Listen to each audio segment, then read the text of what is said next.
Good morning. Can I get a mic check?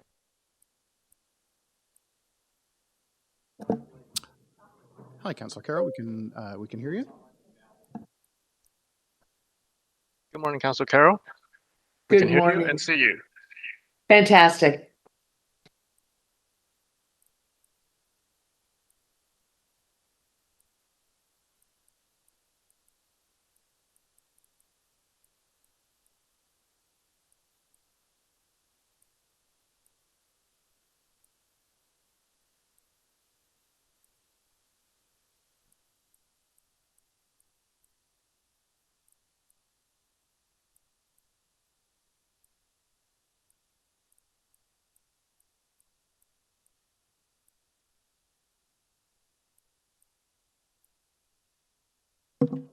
Councillor Carroll, you're ready to go? Yep. Okay. Yep. 100%.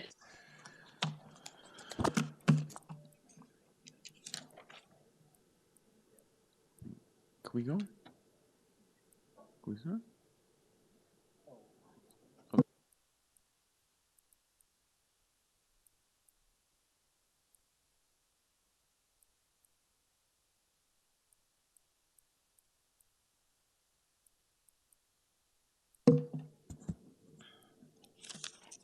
Good morning, everybody. Clerk has advised us that we have quorum. My name is Councillor James Pasternak. I'm the Chair of North York Community Council. Calling meeting 6 to order. Welcome, everybody.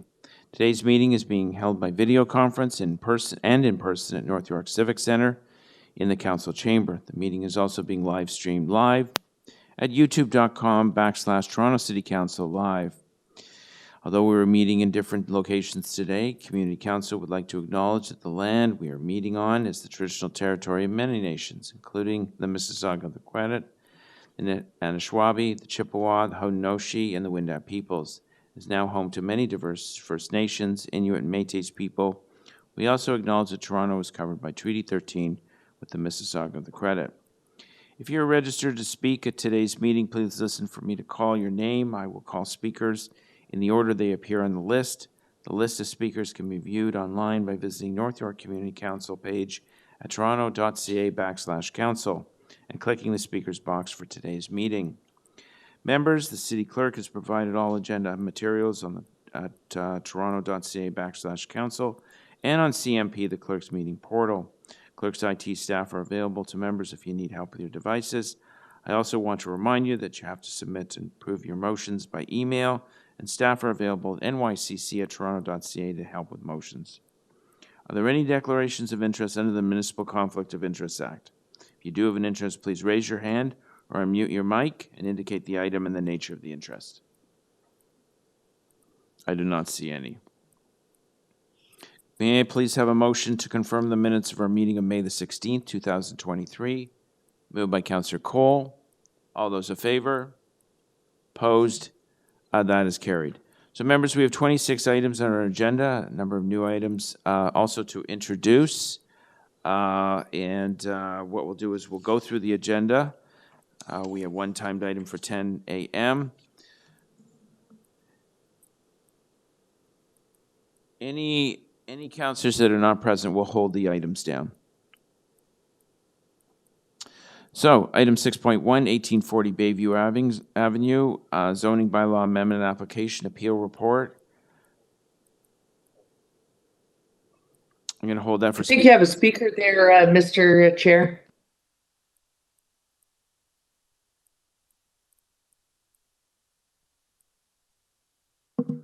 Okay, item 6.1 is being held.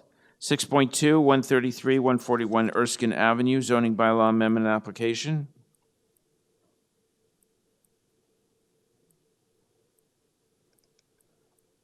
Councillor Robinson, are you on the line?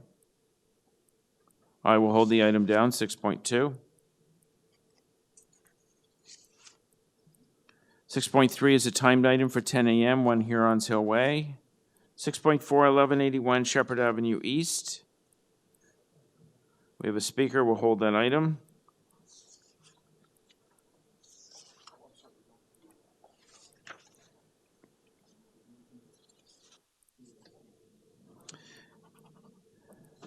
Counselor Carroll, there apparently is no speakers on 6.4, 1181 Shepherd Avenue East. How would you like to proceed? Yes, I was surprised when you said that. I'm happy to move the staff recommendation. This is direction to oppose it or no LT. Okay. Staff recommendations moved by Counselor Carroll on 6.4, 1181 Shepherd Avenue East. Official plan amendment. All those in favor? Opposed? That is carried. Item 6.5, 2901 Bayview Avenue and 630 Shepherd Avenue East. Application to lift a holding provision. Counselor Carroll?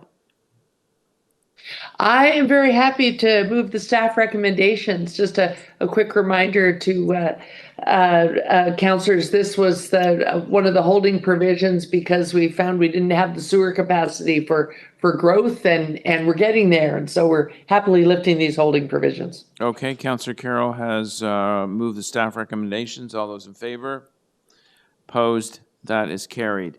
Item 6.6, 3125, 3389 Steeles Avenue East and 4000 Victoria Park Avenue, part lot control exemption. Counselor Carroll? I can move I'm happy to move the staff recommendations with major thanks to legal. Okay, we don't often thank our lawyers, but thank you very much to legal. We don't, but they sure deserve it on this one. Yes, no, Shakespeare was wrong. Okay, so item 6.6, all those in favor? Opposed? That is carried. 6.7, renaming of Garamond Court. I'm going to hold that down as Councillor Burnside is going to be joining us around 10:30. 6.8, Daniel Cousins Court. Assumption of services registered plan. Councillor Chung? Sorry, I'd like to move staff recommendations. Staff recommendations move on 6.8. All those in favor? Opposed? That is carried. 6.9 will hold for speakers. And 6.10, Yeoman's Road and Alexis.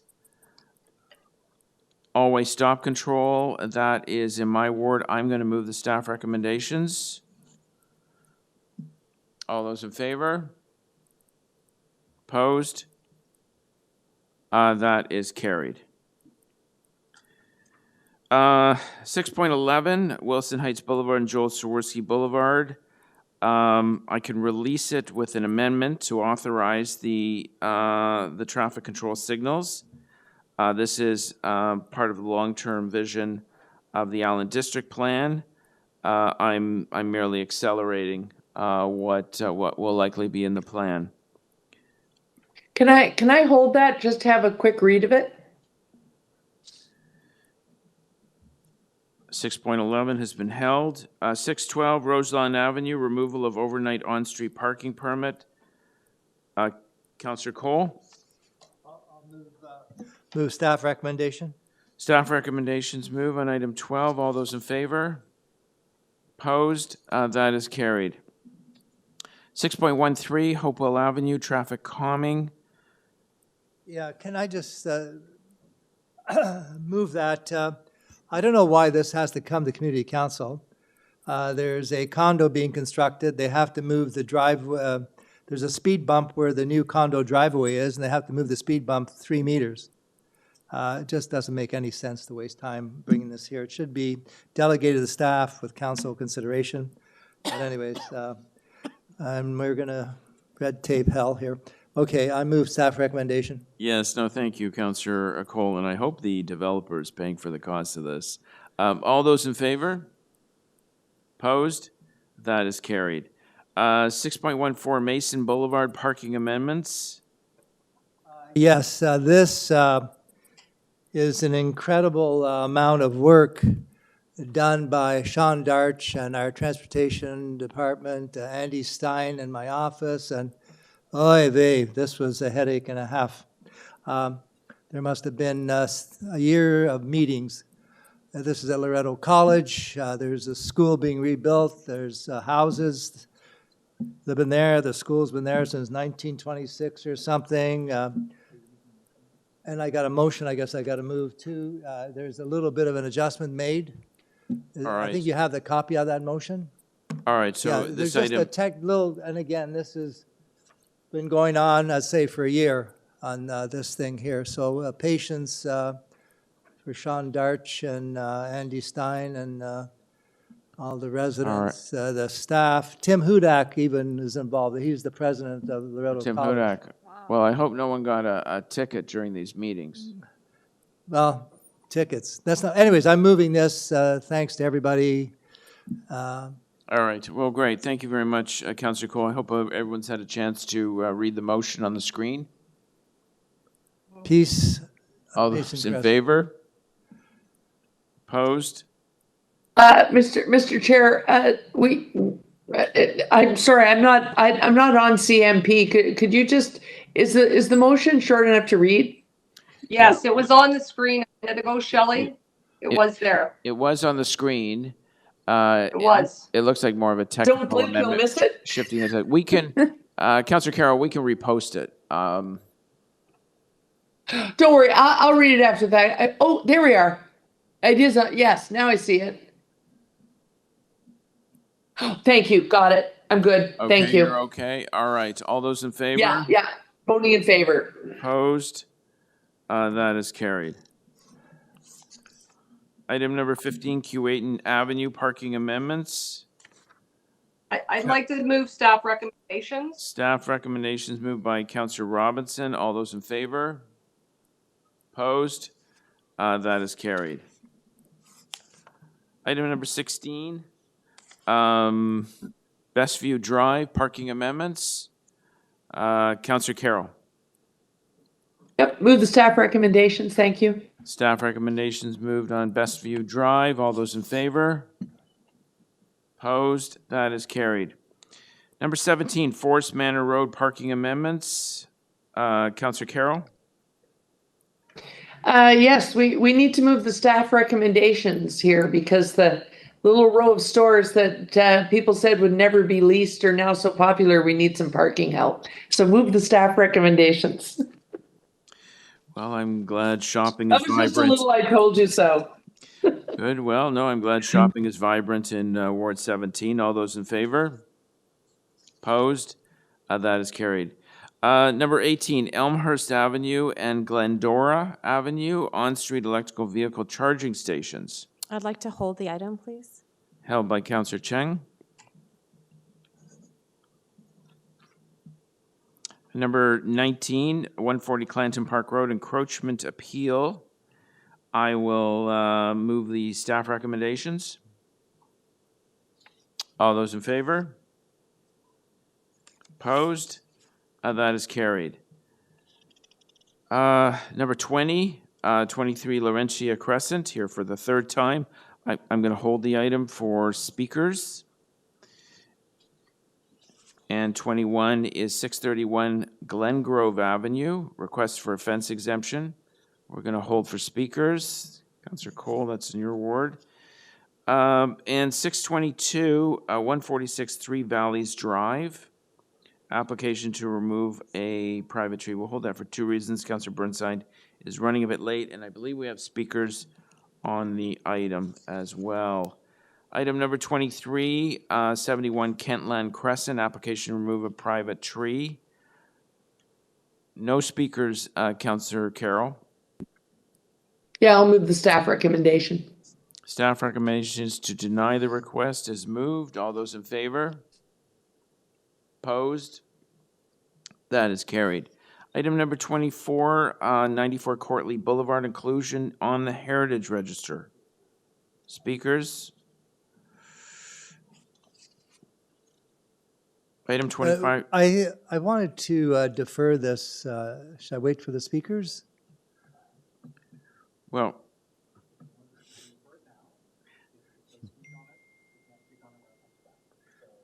Yeah, so it's better that who's here to speak, basically you couldn't speak on it then when it does come back. So I'm going to move deferral till September. Mr. Chair, Yes. Counselor Carroll. This may not be a quick item. I may have questions. Is the issue not too urgent to wait all the way till September? No. Well, I'm going on what the local counselor is saying. He wants to defer and it's not an urgent matter. Okay, I'd just like to be recorded in the negative then, thank you, on the deferral motion. Yeah, we can do a recorded vote. So we have 3 speakers listed on this item. Maureen Capral, Alex Grenzebach, and Carolyn Fisher. And if they can hear me, I'm just alerting you that this item has been deferred to September. So it will not be heard and debated today. So that where the speakers could speak to it in Yeah, September. so we'll be alerting you to a new date, and you're welcome to speak then. Excuse me, it's Counselor Robinson. Is this putting anything in jeopardy by deferring it? That was asked by Councillor Carroll. The local councillor says no. We're just trying to councillors- get more information. They've asked the opportunity to get more information. And that's what we're giving the owners of the home an opportunity to get more information. So we can hold the item down and debate deferral if you want. Well, I would like that, Mr. Chair, because then we could ask questions of staff about potential sale. Okay, so what we're going to do is we're going to hold down item 6.24. I just want to retract my earlier comments to the deputants, Maureen Capral, Alex Grezenbach, and Carolyn Fisher, that the item is being held down and there's going to be a discussion on whether we should be deferring it.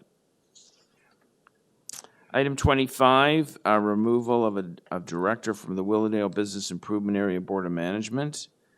Councillor Cheng, Move staff recommendations. staff recommendation.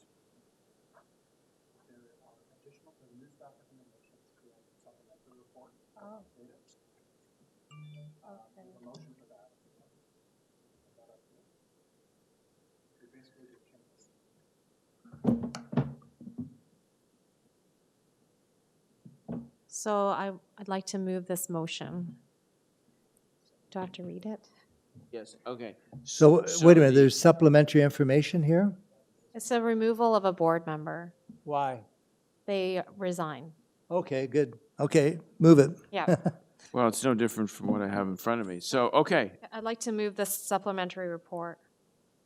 okay. The supplementary report, the motion was on the screen. It's just an individual leaving the Willowdale Business Improvement Area. All those in favor? Too bad to see him go. Okay, bye. Opposed? That is carried.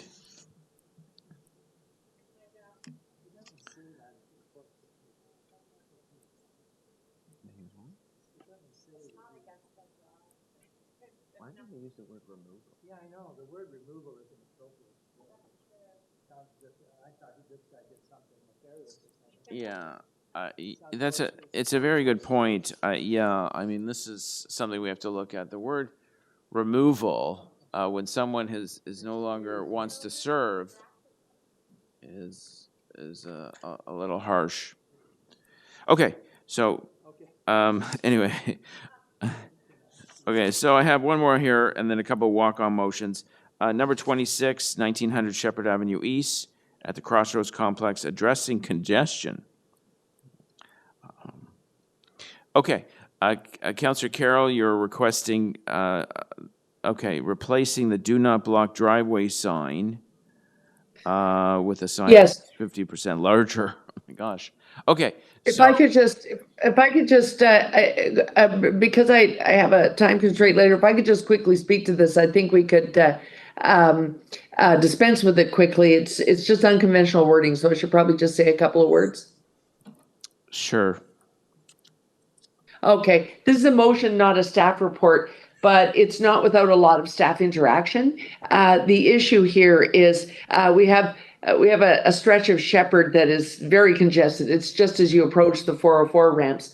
And one development has a large driver eye level do not block driveway sign that people see and do not block that driveway.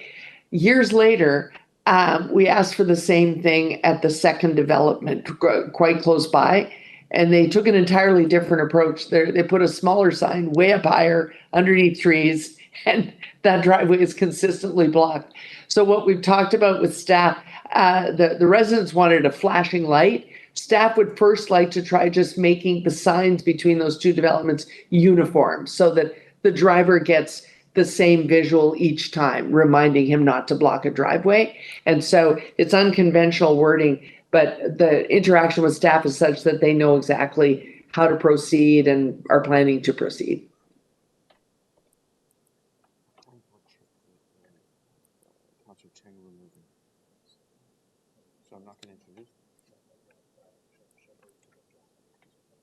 Okay, thank you, Councillor Carroll. Are there any other speakers on this item? I didn't think so. Okay, Councillor Carroll, did you want to move the recommendations? Yes, it's as I say, it's a motion. It doesn't have a staff report, but there has been lots of staff work on it. Yeah. Right. No, I understand the recommendations are from Yeah, so it's from so you. it's not so much a recommendation as a councillor motion, but yes, I do want to move it. I understood. I can't wait to see this sign. I hope it doesn't distract me from my driving. Okay, I have so pictures if you want them right now. all those in favor? Opposed? That is carried. Okay, so I have a few walk-on items. Now,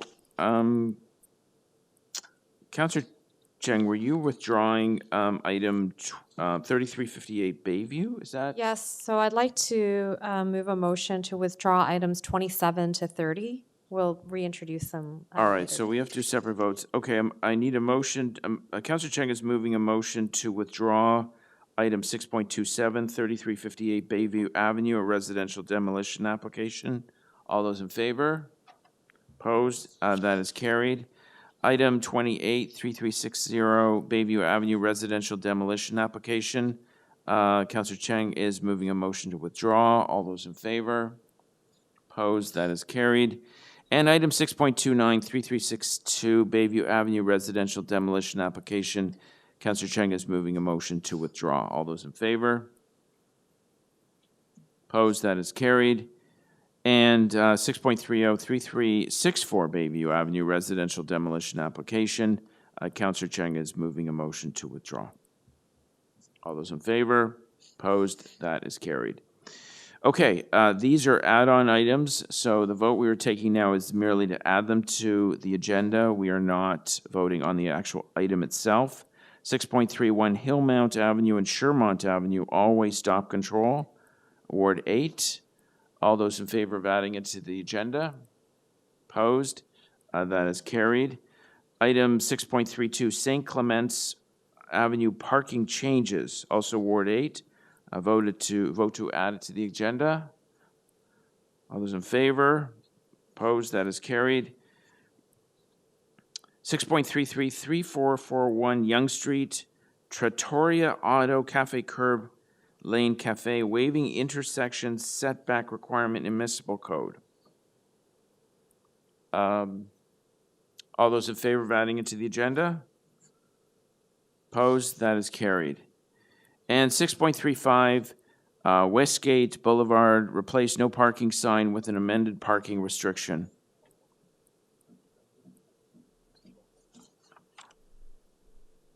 I'm sorry, in between there was item 34, Bridle Path, changing parking signage. Oh, okay. All those in favor of adding it to the agenda? Opposed? That is carried. And 35 Westgate Boulevard, replacing no parking sign with an amended parking restriction. All those in favor? Opposed? That is carried. Mr. Chair, Yes. I did have one. It took a while to get drafted, and so with apologies, it was just submitted this morning. I had a motion that I was hoping to introduce, which is Kingslake Boulevard and Seneca Hill Drive. Okay, we're just looking for it now.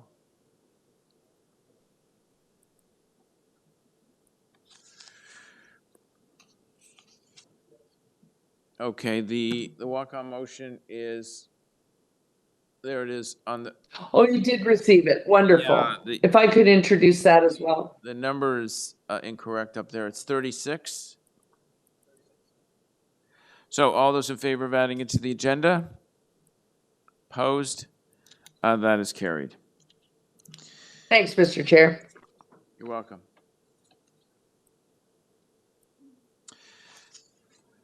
So if it's the will of committee, I'm going to go to our timed item at 10 a.m., which is 6.3, 1 Huron's Hill Way zoning amendment application decision report approval.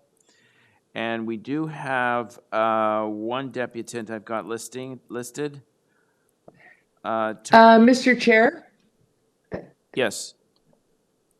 that item is in my ward, and Tony Volpentesta is listed to speak. He represents the applicant. But if I may just introduce a notion, part of the reason that he's listed to speak is we had a number of outstanding issues, and he was going to outline them for councillors. And we weren't making a lot of progress, but now we are. Mr. Volpentesta and the applicant and planning are going through a number of things that were from a rather late return report back from ECS with a lot of instances. And it turns out a lot of the things in that report were things already addressed in earlier reports. So they're checking back. And so to let that process continue, I would like to recommend that we move this item to council without recommendation, and we'll get a supplementary report with resolution to all those ECS issues. Okay. Councillor Carroll, does the clerk have a motion to that effect to move it to council without recommendation? And you're asking for She should have, yes. Yeah, okay. And you're asking for a supplementary report? Well, planning already feel that the details are such that they may need to write a supplementary report, but I don't need to move a motion about that, I understand. Just to move it without recommendations, and then whether or not they need that supplementary will be worked out between now and council. All right. So I do have a speaker here. You're saying it's not necessary that he Yes, speak. and he represents the applicant. He would rather keep on speaking to planning so that we resolve all these issues. All right. It's Mr. Volpentesta from Bousfields. Okay. So item 6.3, 1 Huron's Hill Way zoning amendment application. Councillor Carroll has moved. And that is a heritage name, so if we could say Heron's Hill, Heron's Hill is a great heritage name in the east side of North York. Heron's Hill. Okay. Yeah, like the bird. So Councillor Carroll has moved it to council without recommendations. All those in favor? Opposed? That is carried. So back to 6.1, 1840 Bayview Avenue. I do have one speaker on the item, Jeff Cattell of the Leaside Residents Association.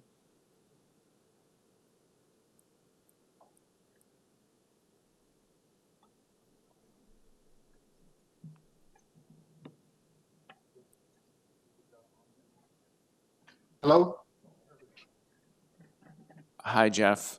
Thanks for joining us. You have 5 minutes. Thank you, Councillor Pasternak. 1840 Bayview Avenue is an application to construct a 34-story mixed-use building with 377 dwelling units. Over 60% are studio and one bedroom. 26% are two bedroom and 10% are three bedroom.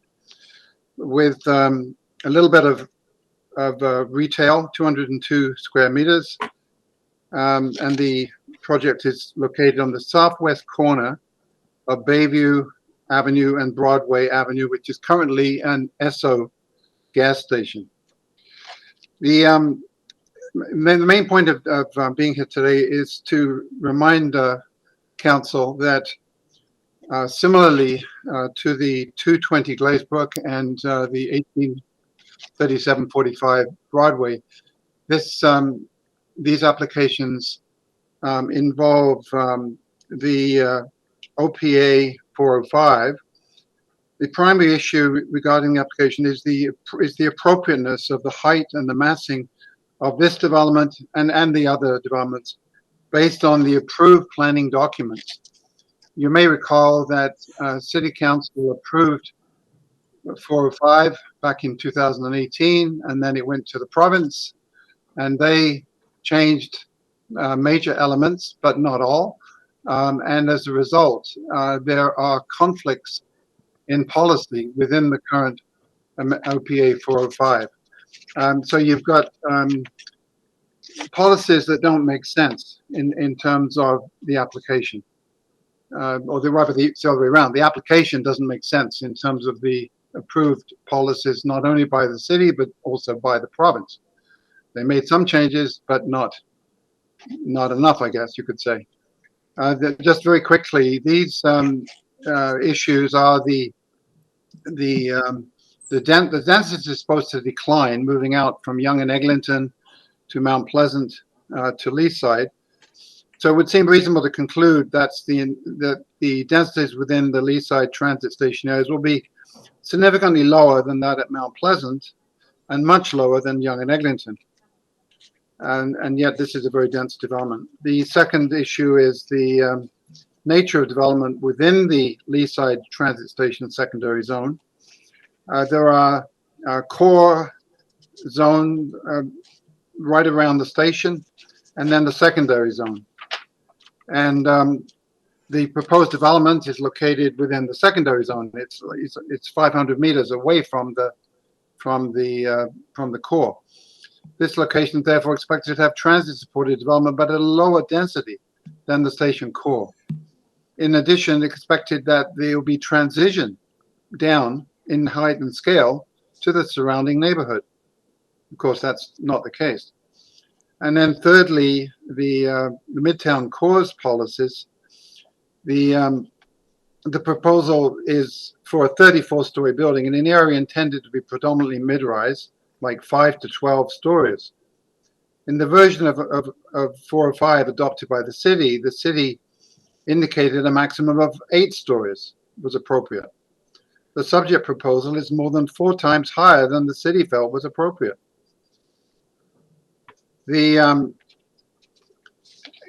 As Anne said, the proposal includes minimal transitioning in scale and intensity. A reasonable way of addressing this conflict is to interpret the policies as meaning that the 25 to 35 story range applies to development within the Bayview focus area in close proximity to the Leaside station, which this is not. The city would, or for the city to accept a 34-story height for the subject proposal would run counter to the approved official plan policies and would create a precedent for any future proposal. So and the other point, that's the major point about the planning, the whole planning framework for the project. The second point is that right beside it, juxtaposition, is 2 to 20 Glazebrook.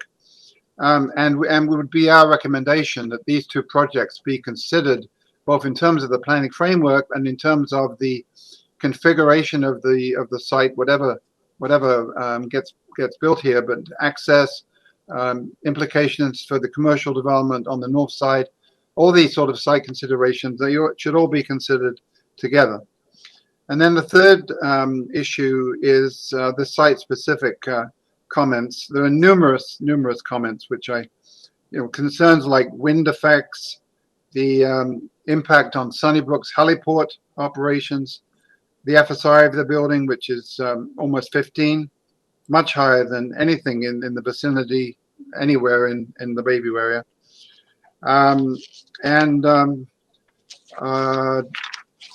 The things like the size of the units, they're not conducive to families. Maybe that's a good thing because the schools are full anyway, and there's no sign of the province anteing up for more schools. There's a tight, the elementary and secondary school facilities and the daycare facilities, there's a shortage of all of those. So basically, those are our preliminary comments on this. It's at the Ontario Land Tribunal, and we thank you for hearing our comments. Thank you very much, Jeff, for those comments. Are there any questions for the deputant? I don't see any. Thank you very much, Jeff. I don't see any other speakers on this item. Councillor Robinson, questions for staff? I don't have any. I would just like to speak on the item. Okay, any other councillors, questions for staff? Don't see any. Speakers, Councillor Robinson? Thank you very much, Mr. Chair. Firstly, I just want to start off by thanking the city planning team for a very thorough report. It's very impressive. And I'll fully be supporting their recommendation to direct staff to the OLT proceedings in opposition, emphasis on opposition to this application. I'm very pleased with this report, as is the community. And as you know, there's significant concerns in Don Valley West. A number of residents have contacted my office and participated in the whole process. Quite frankly, the public meeting was an excellent turnout. But people have concerns, as you've heard previously, about the build form, about the height, about the transition to the surrounding neighborhood. It's quite frankly abysmal. So I want to thank BARA, who is a brand new organization that popped up, the Broadway Area Residents Association, for their efforts on this file. They popped up because of these applications that are popping up everywhere. Also, the Bayview Broadway Good Planning group. And then, of course, we just heard an excellent report from Jeff Cattell from the Leaside Residents Association. So along with the local community and city planning staff, I'm very concerned about this proposal in its current form. The build form, the massing, it's completely out of scale. And the city planning report clearly states it's not an appropriate site for a 34-story building at 1,600 square meters. It's simply not big enough, the lot. And the development as proposed could actually prevent orderly development on adjacent sites. So I think as city councilors and the city council, that's a big problem. I mean, it's kind of, in a negative way, proactively affecting the future. So it's just inadequate in many ways, including the setbacks and the step backs. And I'd like to emphasize this adjacent site piece to my colleagues. So it's very important that we go to battle on this. And it's such a small size, the site. If you've ever been in that neighborhood, you'll see for yourself. To consolidate, the tower separation is an issue, the public realm's an issue. It's just on and on and on. So I guess the thing that's most bothersome is the protected major transit station areas. And as we know, all of that's not fully baked, but the submitted study demonstrates a significant shadow impact on the neighborhood and wind impacts, as Jeff Cattell also identified. But back to the protected major transit station areas. This is yet to be approved by the province. So I'm incredibly disheartened that we are missing the opportunity once again to secure affordable units through exclusionary zoning on this site. And quite frankly, all the other towers that are going up in this high growth area. So the renderings are quite something to see if you have a chance to look at them. Sorry? I just heard, okay. The renderings are quite something. That tells the full story. And of course, you know, this is not the Young Eglinton secondary plan that we created as a local community or as a council. It was overhauled by the provincial minister, and it really should have been a maximum of eight stories in this spot. So this application's 34 stories. So this whole thing is disheartening. And I'd just like to ask for my colleagues' support today, in support of the community and the city planners, to vote to support this excellent report that we have before us. Thank you, Mr. Chair. Thank you, Councillor Robinson. Councillor Cole? Yes, I just wanted to ask, is there a sign on the, I'm just going to ask in sort of a rhetorical question, is there a sign on the a rezoning application sign that says appeal to the Ontario Land Tribunal?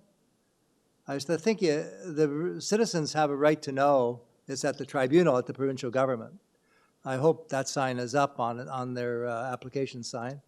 And I just want to put in context that this is happening all over Midtown, whereby official plans of the city, secondary plans, and I know Jeff Cattell said there were some changes made to the Midtown and Focus plan.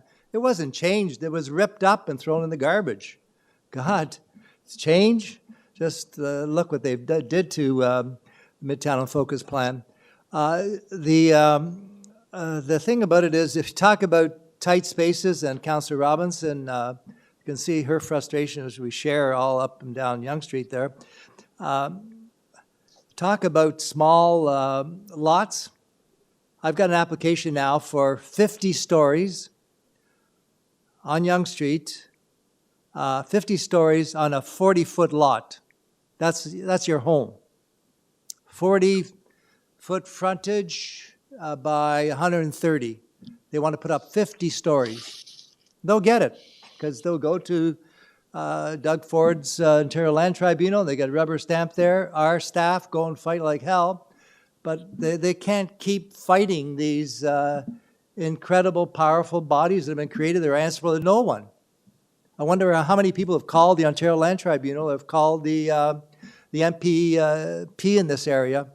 But again, it is a very tough fight, and it's going to get tougher because I'm hearing that the provincial government is going to bring in even more draconian planning rules around major transit stations, where never mind 30, 40 stories, you're going to see 60, 70 stories like we have at Yonge and Eglinton, Canada Square there. We got 70, 60-story buildings.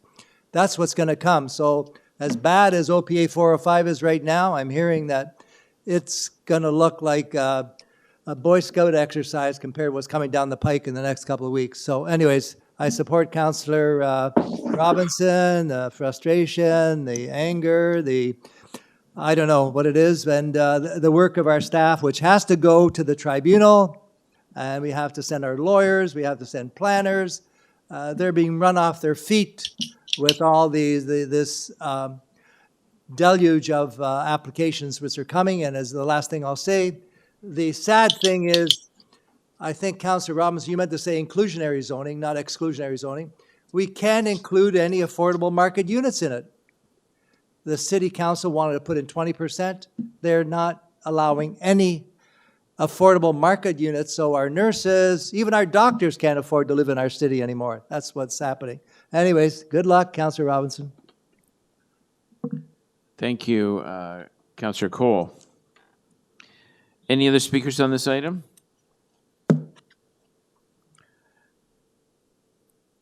I would just move the staff recommendations, Mr. Chair. Okay, staff recommendations move on 6.1. All those in favor? Opposed? That is carried. 6.2, 133, 141 Erskine Avenue.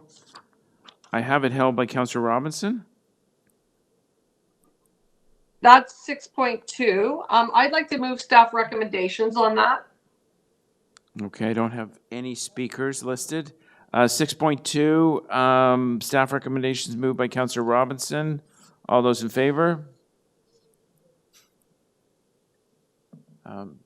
Guys? All those in favor? Opposed? That is carried.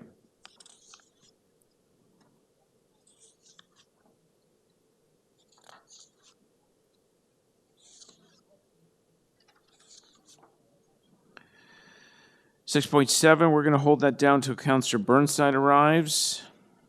6.9, 1710 and to 1736 Bayview Avenue. We have one speaker on the item, Jeff Cattell.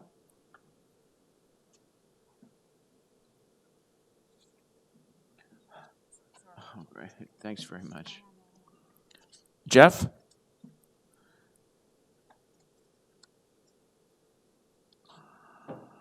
Okay, well, why don't we go to, while we're waiting for Jeff, questions to staff on 1710? Oh, is there? Okay. I'm now being unmuted. Okay. Jeff, thank you for joining us again. Now, I understand this time you're representing Cycle Don Valley Midtown? Yes, I'm putting on my active transportation hat. All right. Cycle Don Valley Midtown is present in Ward 15 and Ward 16. The site we're talking about here, 1710, 1736 Bayview Avenue, is a project that was previously approved through the OLT. It's a mid-rise. And then, of course, now it's coming in for construction staging. And there's a standard set of parameters there. The point we would like to make is around the need for some consideration for cyclists. This stretch of Bayview is well used by people cycling between the neighborhoods and the schools, the institutions to the north, and the shops and the links to the cycling network to the south. The city is proposing to close one lane of two southbound travel lanes. We appreciate the diligence in the details in the city's recommendations, but we don't think they do enough to ensure the safety of people cycling for this 24-month closure. We would like to see prominent signage well in advance of the lane closure, indicating that people on bikes and motor vehicle traffic are to share the road. I myself cycling downtown the other day, it's on Dundas Street, and it actually said, basically, cars go ahead, bikes, get off your bike, dismount. How is that fair? We should be sharing the road. I don't think that's universal, but I'd like to see here in Leaside, North York, a real sharing approach. The signed speed reduction should be 30 km, where cyclists and vehicles are to share the road. Even at these reduced speeds, and because of the proximity to the Eglinton intersection, vehicles will likely be traveling faster than people on bikes, making the merge dangerous. Signage should indicate motorists are to yield to people on bikes. And basically, because the construction stage enclosed zone is close to the Bayview intersection, the signage needs to inform all road users, pedestrians, cyclists, and drivers of the lane closure ahead and the safety measures in advance. We recommend signage be placed north of Eglinton on the west side of Bayview for southbound travelers, on the south side of Eglinton, west of Bayview for eastbound and right-turning southbound travelers, and on the north side of Eglinton, east of Bayview for left-turning southbound travelers. And those are our suggestions for this particular project. Thank you very much.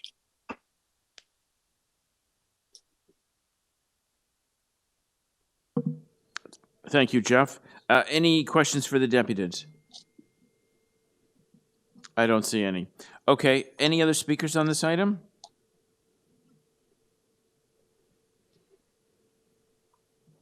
Okay, questions for staff? Speakers?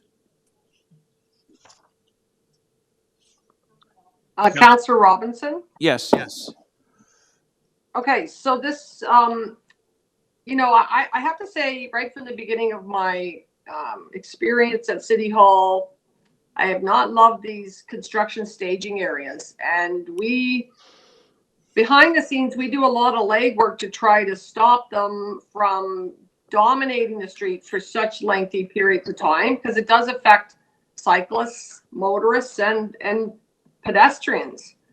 Having said that, they seem like a necessary evil, but I do hope we can find some type of workarounds on these, some of these issues. So I will be moving staff recommendations. Certainly staff were here today hearing what Jeff said, and I did too. But generally, big picture, these things are very destructive on our streets because they go on for 18 months and then sometimes longer, and then they ask for extensions that go on for months. So we continue to try to do our best on these, but they're difficult. But anyway, I'm moving staff recommendations, Mr. Chair. Okay, thank you, Councillor Robinson. Any other speakers on the item? No. Staff recommendations moved on item 6.9, 1710, 1736 Bayview Avenue. All those in favor? Opposed? That is carried.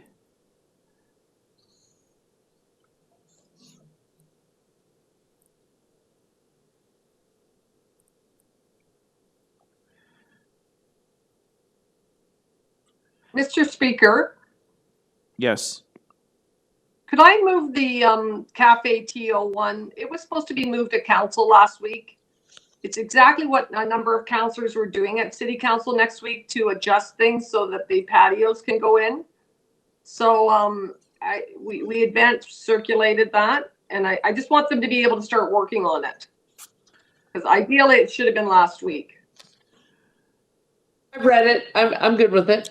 All right, so you want to vary the order paper? Yeah, so that I can advise staff that they can go ahead. Okay. What's the will of council? It's fine with me to, if, Mr. Chair, I'm happy to do that. The crew is literally out there right now, so it actually does make a difference to follow the councillor's lead this morning. all right, so that's fine. It's fine with me. 6.333, 441 Yonge Street, Trattoria Auto, Cafe TO Curb Lane, Cafe waiving intersection setback requirement.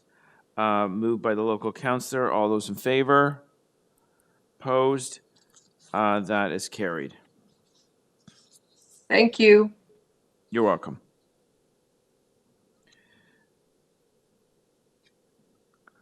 Um, 6.11, I'm going to defer. I just need a little more time on this traffic control. I need a couple of maps that I don't have access to. So I'd like to defer to the next scheduled community council meeting. Item 6.11, Wilson Heights Boulevard and Joel Sawarski Boulevard traffic control signals. All those in favor? Opposed? That is carried.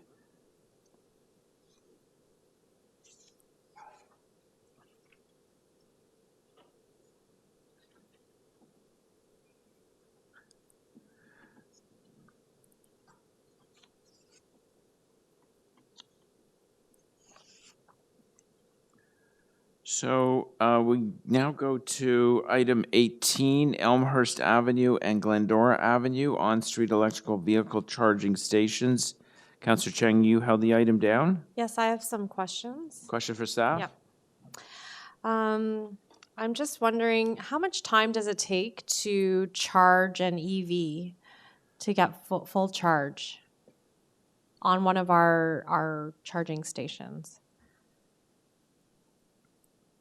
Through the chair, it typically takes about 6 hours to get a full charge.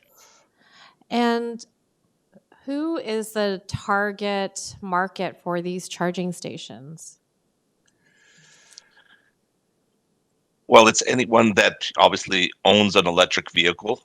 We're working with Toronto Parking Authority and Toronto Hydro to deploy them across the city in permit parking areas and non-permit parking areas, but predominantly targeting paid parking locations. Mm-hmm.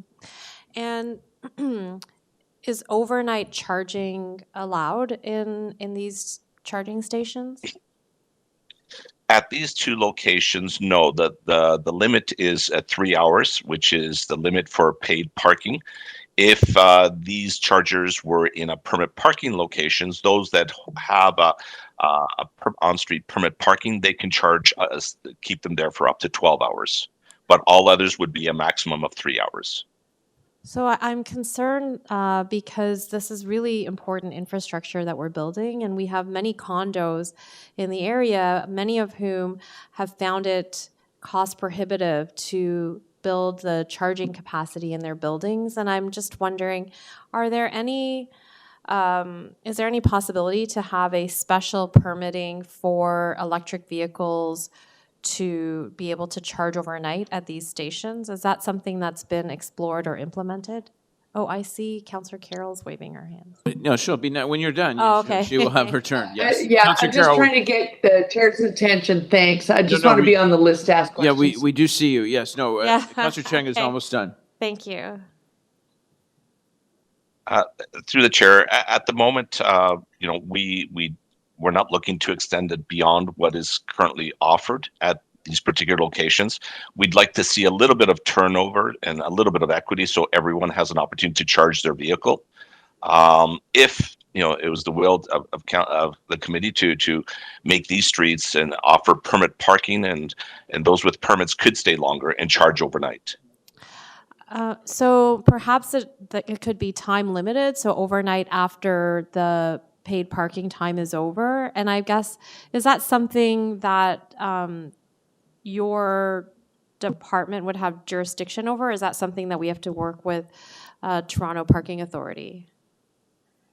We'd have to work with Toronto Parking Authority. After the EV charging pilot that was completed, the responsibility for the planning of EV charging on street was transferred over to Toronto Parking Authority. So we'd have to have a discussion with them. Okay, thank you. Great, thank you, Councillor Cheng. Councillor Carroll? Yes, I'm just wondering if staff happen to know what level of charger they're financing here. I know that in their own lots, Toronto Parking Authority is putting in it's a mixture of level 2 and level 3 chargers. A level 3 charger would do this charge in less than an hour. And I know they are on their own lots installing some level 3s. Do we know for these street locations if they're superchargers? Through the chair, all the on-street chargers are level 2. Level 2, okay. So you could, it takes a long charge, but you wouldn't necessarily need to leave it there all night. That is correct. Right, With okay. level 3s, they're much larger. They have a much larger footprint. That's why we kind Yeah, of offer that's those. the problem. Yes. Okay, great. Thank you. Thank you, Councillor Carroll. Any other questions for staff? Speakers? I have a motion. Oh, there's a motion. Okay, Councillor Cheng to speak. So my motion is to explore a permitting for off parking hours for overnight for EV electric vehicles to be able to charge overnight. And the reason I'd like to explore this is because there are people who want to drive electric vehicles and their condos are probably, having a hard time installing charging in their buildings. So ideally, these chargers would be able to be used 24/7 and not limited to only when parking is allowed. So I just want to make sure that we're encouraging people towards electric cars, and I think expanding the capacity to use these chargers is ideal to maximize the investment in this infrastructure. Okay, thank you, Councillor Cheng. Any questions for the mover? Any other speakers on the item? Can I just, sorry, Mr. Chair, I haven't got my CMP today. Can I just hear the motion one more time? Sure, can you see the screen? Did you see the motion or no? We can put it back up. I do not have my CMP, and so I don't think it's appearing on. Did you Oh, see here it? we are. Did you Thank see you. it? Okay. So I'll read it. Sorry, I can't see it either with my. Oh, that's okay. I can see it. I can Okay, see good. it now. Okay, I'll put me down to speak, Mr. Chair. You could speak. You could start speaking. Okay. Well, I can support that motion because it's explore. I think it's an order in community council, and I can, approach it. If these are level 2 chargers, they can charge in most cases, 4 hours, 3 to 4 hours. So, I'm not too worried if we're not going to start doing overnight parking. But I do want to applaud making this little start. I'm just the lucky one. My ward has the highest Tesla ownership in Toronto, and many of those are people who live in condos, and we're just lucky because the purchase and ownership was so high that the manufacturer Tesla put a supercharger lot across the street from most of the new condos in the Fairview Mall parking lot.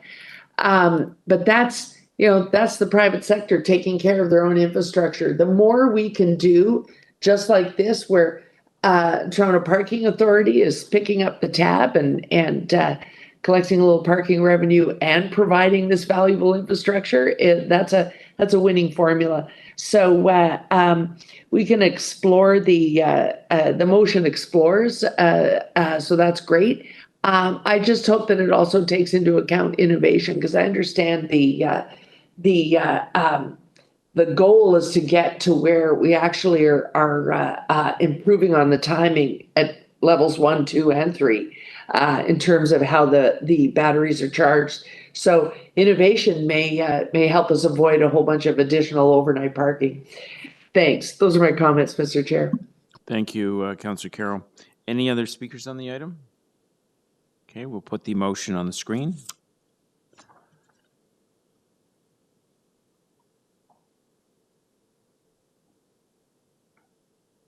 So on the screen, all those in favor? Opposed? That is carried. The item is amended. All those in favor? Opposed? That is carried. The next item I have is 20. Item 20, 23 Laurentia Crescent, request for a fence exemption. I do have one speaker, Anthony Bartoloni.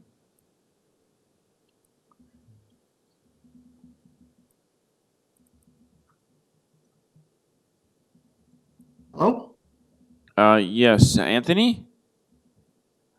Yes. Thank you for Can I joining speak? us. You have 5 minutes. Are you? Awesome. Hello there, members of Community Council. Thank you very much for hearing my application today. My name is Anthony Bartley, and I'm presenting this file on behalf of my clients at 23 Laurentia Crescent in North York. Today, we were asking for an amendment to the fence bylaw for a few reasons that I will present below. Can you please bring my presentation on the screen, if possible? No. No, I'm sorry. Unfortunately, we can't. Okay. You can share it at your end. I'm able to share it on my end. Okay. Share.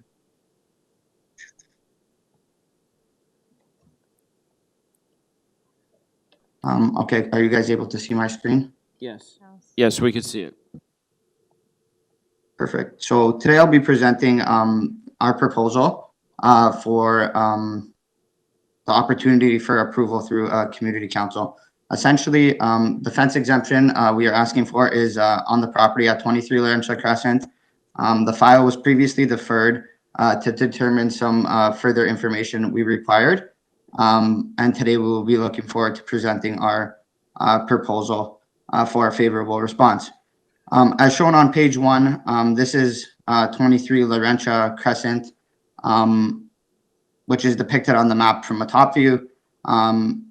Below, we will present 2 options that we discussed with city staff, and it was determined that both options would be bylaw compliant, but we would like to present our proposal to be able to acquire a favorable response from city staff based on some conditions we're having on the site.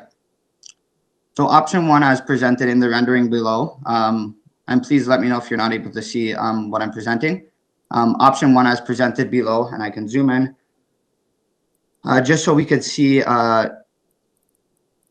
how we would need to construct a fence to be bylaw compliant in this specific proposal. As presented in the option, we would need to add a double railing on each side to maintain the fence enclosure bylaw and the 1 meter from each side of the door as the fence enclosure bylaw states, and 1 meter at the bottom of the existing steps to actually comply with the fence enclosure bylaw as stated.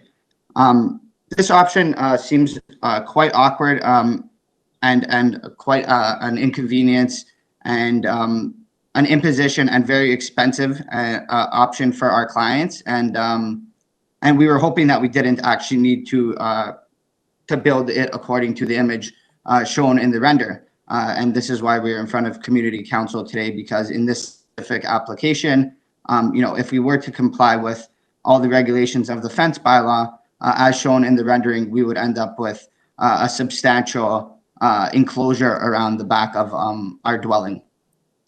So this is image shown here. This is just a rendering that we came up with to show what the potential option would look like. And then actually, this was sent to me through the bylaw department. This is kind of what the enclosure would look like on site. So it is quite an enclosure around the back fence, and it seems that in certain situations it would take up a substantial amount of the actual usable space in the property.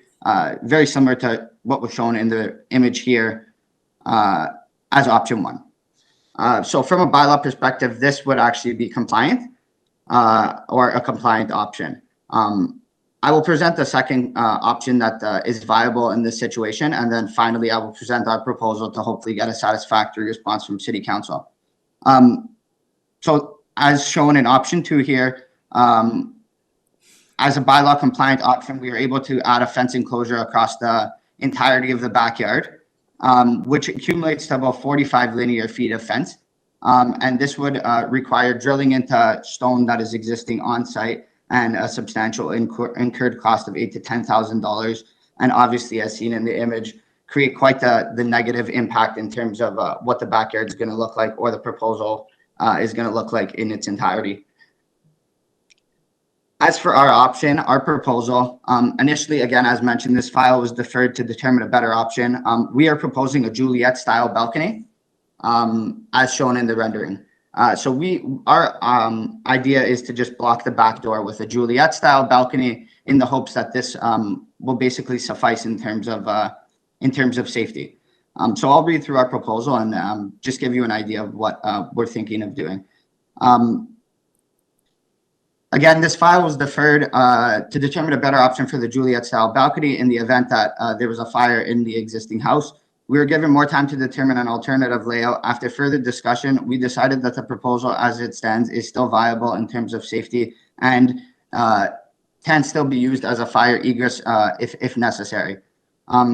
As stated in the bylaw, any door opening in a wall of a building must be at least 1 meter in distance from the swimming pool enclosure on either side and in front of a door opening. A window located less than 2.4 meters above the pool deck may be permissible if it is restricted from opening by a mechanism capable of controlling. In our case, we are actually blocking the back door with a Juliet-style balcony and also restricting any windows, which would be in the actual enclosure area. So any windows above 2.4 meters would be restricted to 4 inches. So there would really be no way to access the pool area in this specific proposal. If council decided that the Juliet-style balcony is reasonable proposal, our clients have also decided to add additional safety measures, which include the pool has a safety cover, which is capable of withstanding 500 pounds and is also controlled to open and close from a control panel, which will be located in a room on site.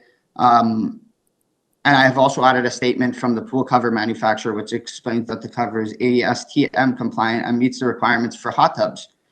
So in the event that council is in favor, just as an added note, this actual specific proposal has a pool cover, which runs on tracks and is automated with a button, and as mentioned, is capable of handling 500 pounds in weight. This pool will definitely create a means of safety for anyone who, by chance decides to come onto our property, because the pool will always be locked and closed when it's not in use. And again, just as a note, the Juliet style balcony that we are proposing will not only block, people from our back door, and then the pool cover will block. You'll have to wrap up. Civilians that tend to Please, come onto our site there. Yeah, will do. if you could answer, wrap up, please. Sure. Yep. In summary, this is essentially what our proposal encompasses. If a community council has any questions, I will be more than happy to answer any questions there. Thank you very much for your time. Thank you, Anthony. Any questions for the deputant? I have a couple. So did municipal licensing visit your site with you to run through your proposal? Yes, to answer your question, we actually had a meeting there a few days ago, and we had a chance to essentially just discuss the options which were shown in the proposal, and again, just discuss our actual proposal in that sense. And I do believe from our site discussion, it seemed like everyone was kind of on the same page in terms of, the determination that the Juliet style balcony and the addition of the automatic cover seemed like a viable option. And just so I understand it, the original rendering that you showed on the screen was a suggestion by city staff, and to you it was taking up too much of your space in the backyard. Was that your earlier comment? So I had the opportunity. Yeah, sorry about that. So we had the opportunity of discussing with the bylaw officers the actual options we had in terms of what was compliant on this site. It wasn't so much of a recommendation. It was more the bylaw officers, provided guidance in terms of what was going to be approvable. And then, with that information, we basically, decided amongst all of us that it seemed quite awkward to have that work on this site, whether it were option 1 or option 2. Because in both options, we end up with a substantial amount of fencing on a smaller property. Is the entire property surrounded by fencing? And it is, yes, gates? Correct.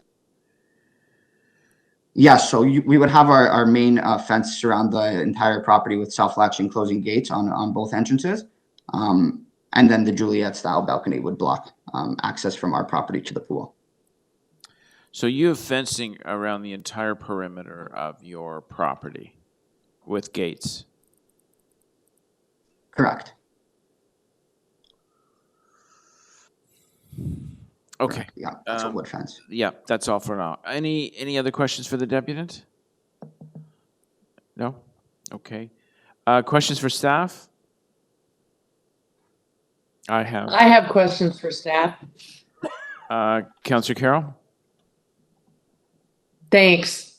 When staff saw the proposal, did staff see option 2? The since this pool is off to the side, simply fencing around the pool? Was that presented to staff on their visit?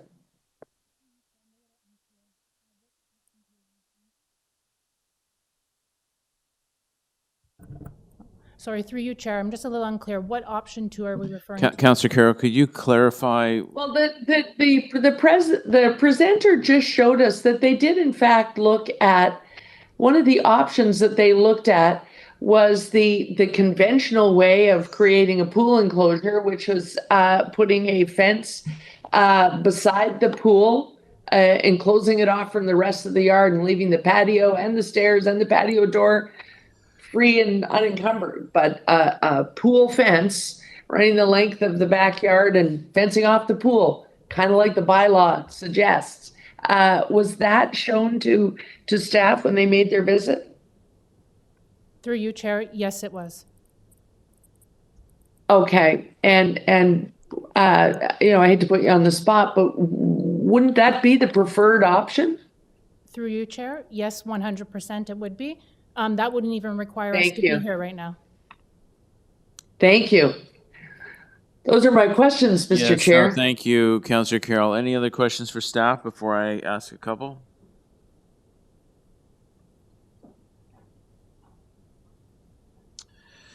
Okay, so you went to visit the site, and ideally, you would want a fence enclosure around the pool itself, not around the full property?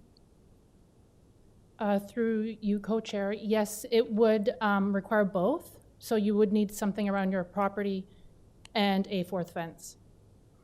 So the first rendering that we saw on the screen showed a fencing around, I guess, the back door. Was that a staff suggestion to them that they weren't open to doing? Through you, They didn't like co-chair? that suggestion. Through you, co-chair, yes, that was presented, and I don't think it was favorable. And was there any plan B? Through you, co-chair, the plan B would have been to refer to option 2, which Carol was talking about with regards to just enclosing the pool itself, and that was not favorable either. So this secure covering for the pool, does that satisfy bylaw as securing the pool from danger, from risk? Through you, co-chair, well, it's not a added measure in the bylaw right now. I believe it's a newly introduced cover in the industry. We wouldn't, if they wanted to utilize something like that, they would have to go through a fence exemption process. I don't really know the manufacturer specs on it. I haven't really seen it used too often myself. Is it covering a fence? Sorry?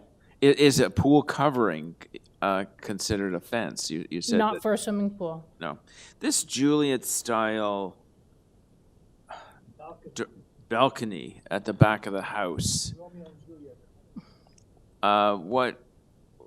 This is what the owner wants to do. Does that satisfy bylaw?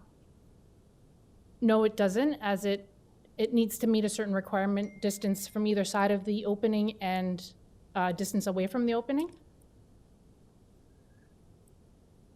In terms of height and it being self-closing, self-latching, and lockable, yes. But its positioning where it is, no. And that's why they're here today. So was there any fine-tuning, tinkering, engineering, anything that could be done with their proposal to make it work, to make it even close to an exemption? I believe them introducing the cover is what they're using as an added measure to the Juliet style to make it more safe.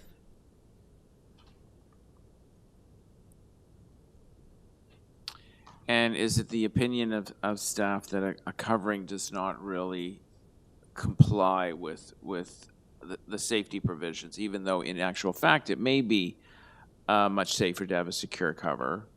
It in fact does not meet the standards that we're looking at, or Correct. does it? Correct. Does not. Okay, thank you. Any other questions for staff?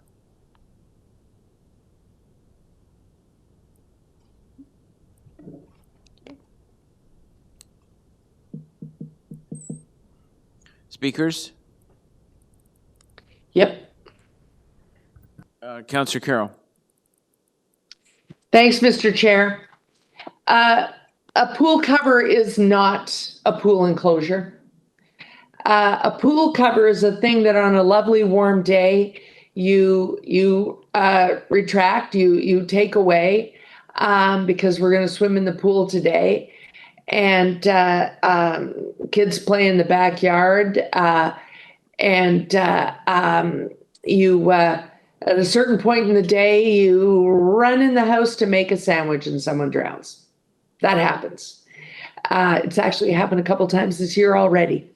And so a pool cover is a great thing. What's great about the innovations in pool covers that are happening right now is, I don't know why my clock says I'm at 4 minutes and 20 seconds, because I just started talking.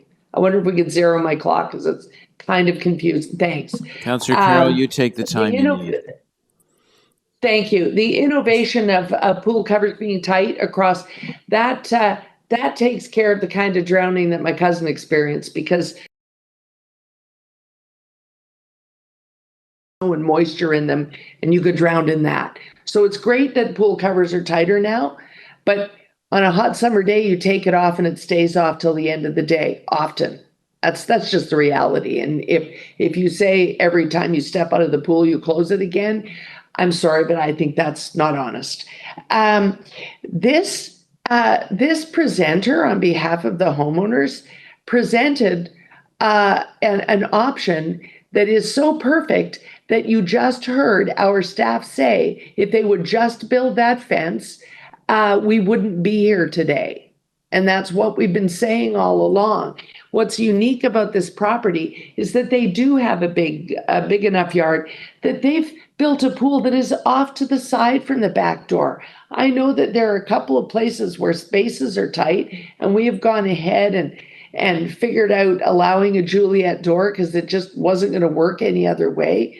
But this is a large backyard with a beautiful pool that is off to the side, and he just showed you with his own drawing how easy it would be to put a fence across. If you think that fence is ugly, do a glass one. I love glass ones. They're hard for little kids to climb because they're so slippery. You can make that fence beautiful, and that meets our bylaw, and we wouldn't be having this conversation now. Now, that's not a staff option included in this report. That's the representative for the homeowners option, and he's not even allowing us to have that before us. He's trying to force our hand to go with the Juliet gate when his design gives him a perfectly good and the safest of all options. And so I have only one option, because he wouldn't put that one on the table for us so that staff could report on it or just approve it without even bothering with community council. The only motion that I can move is that we move the staff recommendations to deny the permission as applied for as a Juliet gate. And I'm moving denial, and I'd like a recorded vote. Thank you, Mr. Chair. Thank you, Councillor Carroll. Any other speakers before I speak?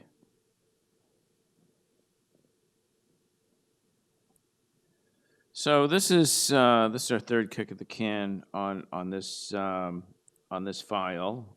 We've met with the homeowner. The city staff have visited the property at least once that I know of. We've looked at a number of different safety options.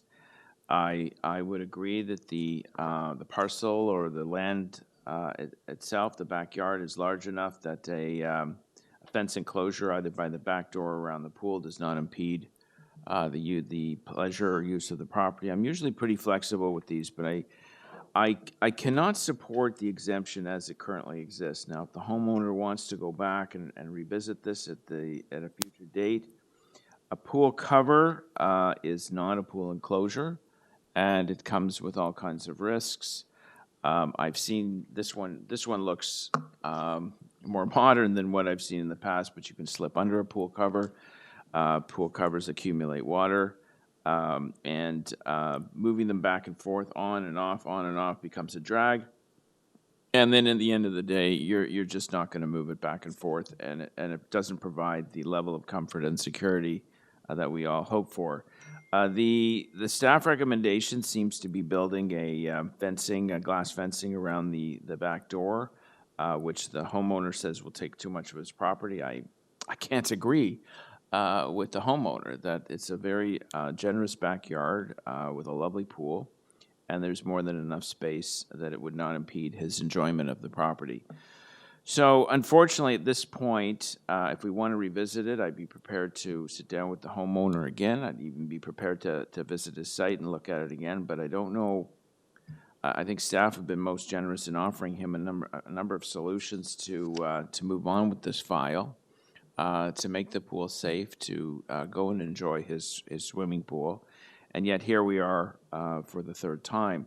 I was going to defer it, but I don't see the point. I think we're going to be back here with the same debate and the same questions again. So I am going also to refuse the fence exemption, and hopefully staff and myself can work with the property owner to put in what our current bylaws state is a safe enclosure.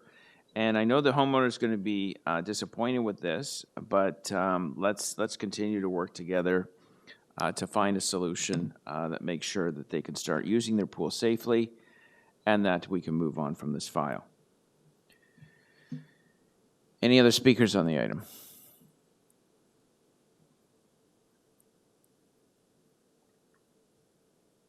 Okay, I'm moving a refusal on the fence exemption, and Councillor Carroll has requested a recorded vote. So we have two people working remotely. So all those in favor of the motion to refuse, Councillor Pasternak, Councillor Cole, Councillor Cheng, Councillor Robinson, and Councillor Carroll. That is unanimous, and as I said, I'd be happy to talk to the homeowner to look for a way out of this dilemma. Thank you very much.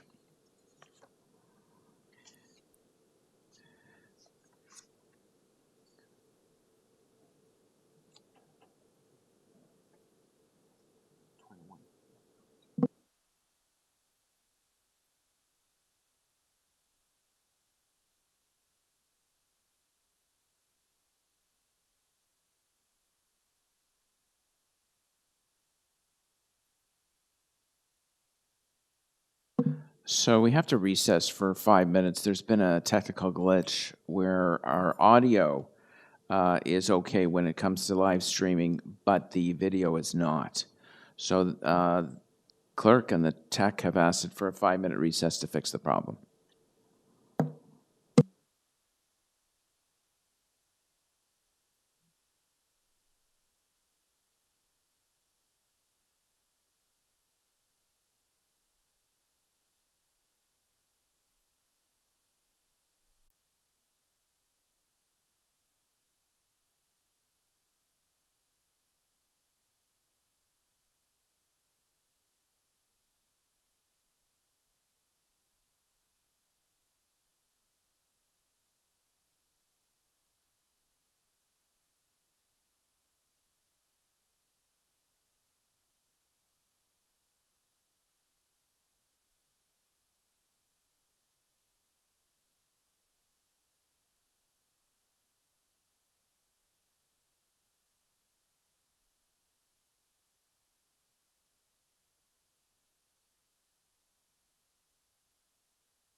Check 1 2.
Okay, we're ready to resume. We're going to resume on item 21, which is 631 Glen Grove Avenue, request for a fence exemption. I have two deputants listed. One is Ernesta DeVito. DeVito, Yeah, she's here. in person? Yes, in person. That's great. We love to see people in person. Ernesta, if you want to just come to the microphone, you have 5 minutes.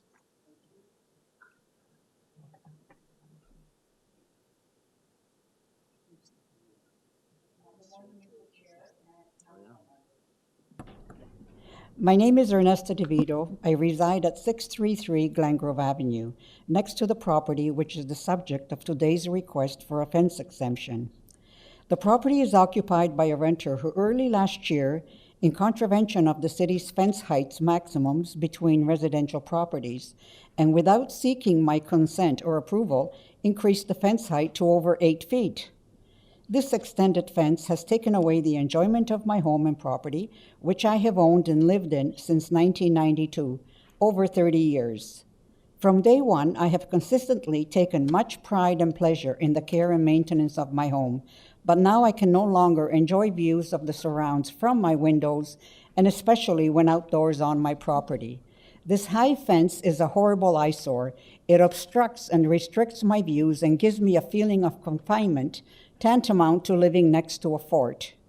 It is definitely out of the norm in this quiet residential neighborhood. Passers-by have stopped to remark on the fence height and its negative impact on the surrounding homes. It is inappropriate and disrespectful of the impact of my quality of life as a senior wishing to remain in my home. My home has sadly lost its curb appeal due to this embarrassing violation. By way of background, I believe it important that I make you aware that the tenant occupant of 611 Glen Grove moved in approximately 7 years ago. Soon thereafter, it became obvious from the noise and foul smell that she was running a dog boarding business from the home. This dog boarding business... Okay. Just try and stick to the issue of the fence. Okay, but I know you don't it's like the your crux. neighbor. I mean, that's pretty clear. But try and stick to the details of the fence. That's the only Right. thing before us. But the dog boarding business is the crux of the matter. We're not dealing with the dog boarding. Okay, then, I need to report on Toronto Animal Services, also involved in this issue. Just Okay. wrap up with the fence. You don't like the fence. Okay, so It is apparent that the exemption applicant's tenant has something to hide behind the height fence. She is gaining an economic advantage by hiding behind the fence. On a number of occasions, when I attempted to take photos from my window of numerous dogs, she proceeded to call the police and provide them with false details. okay. You can't make these kinds of accusations in public. Okay,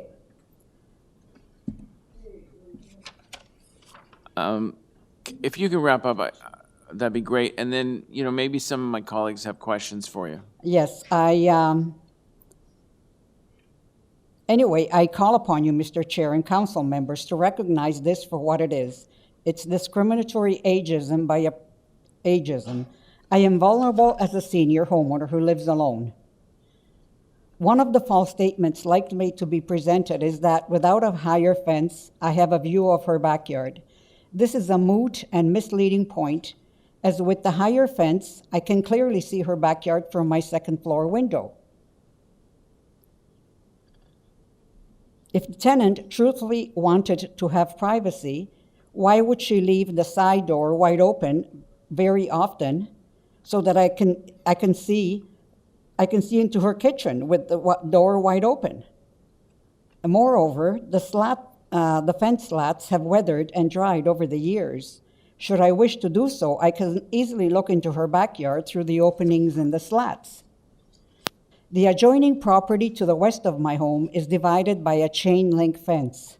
Behind my property, the dividing vertical board fence is in compliance. These neighbors are supportive, and I have provided you with letters attesting to my exemplary neighborly comportment as well as my apparent healthy state of mind. I believe one of the renters claims that I too often look out the windows of my home. She is likely to be defined as impertinent staring. I want to assure you, council members, that such is not my intent, but rather to keep an eye on what is happening around my home, as most homeowners are wont to do. Now I cannot see surrounding easterly views from my main floor, thus I often observe the outside elements from my second floor windows. This neighbor has instructed me that I am not to do so because looking out my windows violates her personal privacy.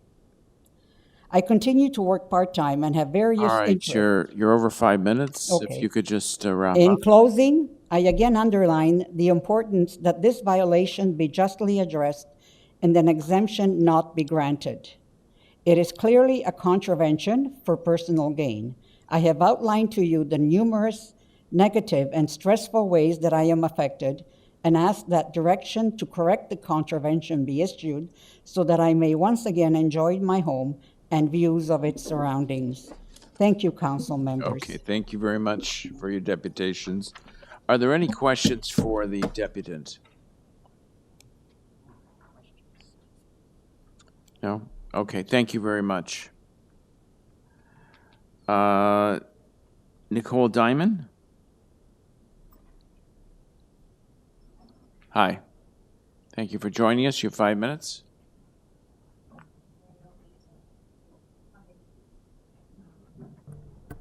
Hello? Oh, hi. Thank you for your time and consideration in this matter. Clearly, there is contention between the two of us.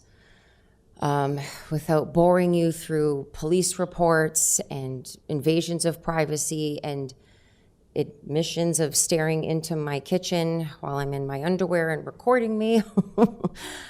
This is literally heightening in between our two windows, the flankage yard. I've lived there for 7 years. If I was running some kind of kennel, I'd be charged. Bylaw has been to my house several times under her accusations. They say, well, we're not welcome in your home. And I say, no, please come in, see. There's nothing going on. I did not put a fence all the way around the property. There's hedges on the other side where the sidewalk is. My landlord, who is here today, lives across the street from me, can see into the backyard. All the neighbors can see into the backyard. The truth of the matter is, this is a personal matter, and she has been harassing me from the day I moved in. It was shovel my driveway, mow my lawn, can you do this, can you do that? Telling my landlord I was like a daughter to her. I told her, I'm paying for a landscaper, I'm worried I'm gonna throw my back out, I can't continue to do this. There's a company that'll do it for seniors for $25, please. Then after that day, I was dead to her. An awkward conversation in 2017 when I said, I love you dearly, but I can't, I'm working all day, I come home from the office, you see me leave every day, and go to an office if I was running a freaking kennel, I'd be living out of town and I'd have a huge property. I'm on a main drag where everybody can see my house. Bylaw has debunked this, said to her that if she continues these false accusations, she's going to be charged. So then she started sitting across the street at another neighbor's house so she could watch me leave from my front door every day.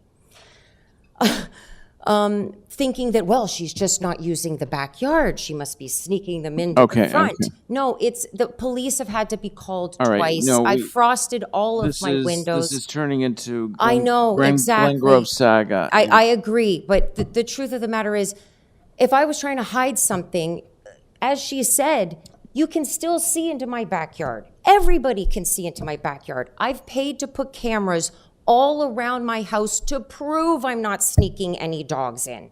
There's no kennel. And before you know it, the next thing is I'm running a brothel.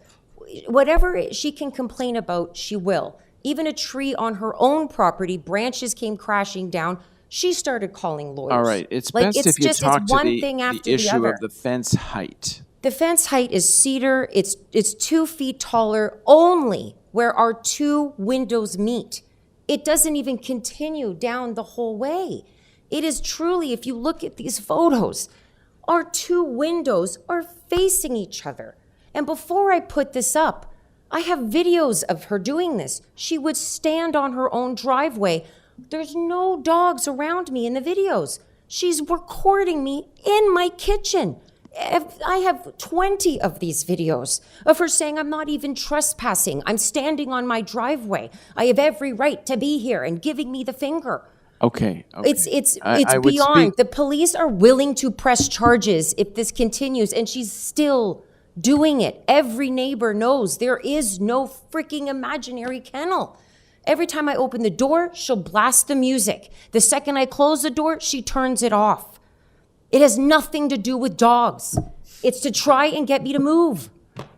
I'm done. I'm sorry. I apologize, but I beg of you, if she hates me this much, why didn't she just All put right. it up? So, okay, your time's up. I know. So, I am desperate here, and yeah, I'm begging no, you. so are there any questions for the deputant? Please ask questions. Please, call bylaw, call the police. I have police reports. Does anyone want to ask some questions? Maybe Councillor Burnside, would you ask a couple of questions so we can Please. move on here? Well, sorry, I a little bit late. How high do you want the fence to be? It's truly only this wide in between our 2 windows, and it's lattice and it's cedar. It's only 2 feet taller because when I step out onto 2 feet my taller deck, than what's allowed. she can see with the lattice. Yes. Please look at the photos. It is not an eyesore, and I even put the nice side on hers. Our 2 windows are facing each other, and she's right. She can go thank you. upstairs. I'm All right, that was recording it. my own Thank you, vacuum. Councillor Burnside. Any other questions for the deputant? Councillor Cheng. So the fence is already up, is that correct? And I should have addressed that. I apologize because I stupidly and ignorantly did not realize that I should have applied to heighten this before going and doing this. The truth of the matter is, it benefits both of us. I didn't think that she would have a problem with it. And how high is it? It's 8 feet. So it's 2 feet extra. It's, yes. And when somebody's complaining to my landlord that they can hear me when my window's open, or when I open my door to go to the backyard, they can hear that. I WD-40'd that thing. I close it so quietly, I don't even have my porch lights on. The truth of the matter is, no matter what happens here today, she'll never stop. She'll never stop. Okay. Thank you. You you. mentioned there's no dogs in this backyard? I own 1 dog. Okay. To her credit, I did foster dogs. I did. I stopped almost 4 years ago in 2019 when bylaw came. There were no dogs. There's no kennels. There's no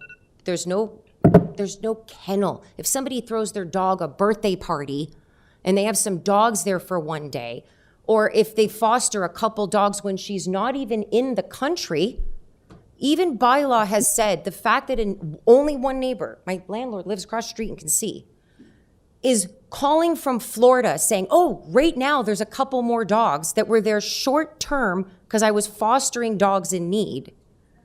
They left.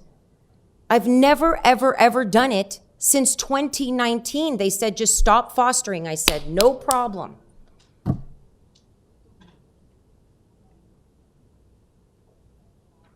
I have not. Thank you very much. You're done. Thank you. And Yep, thank sorry you. for the unbridled enthusiasm.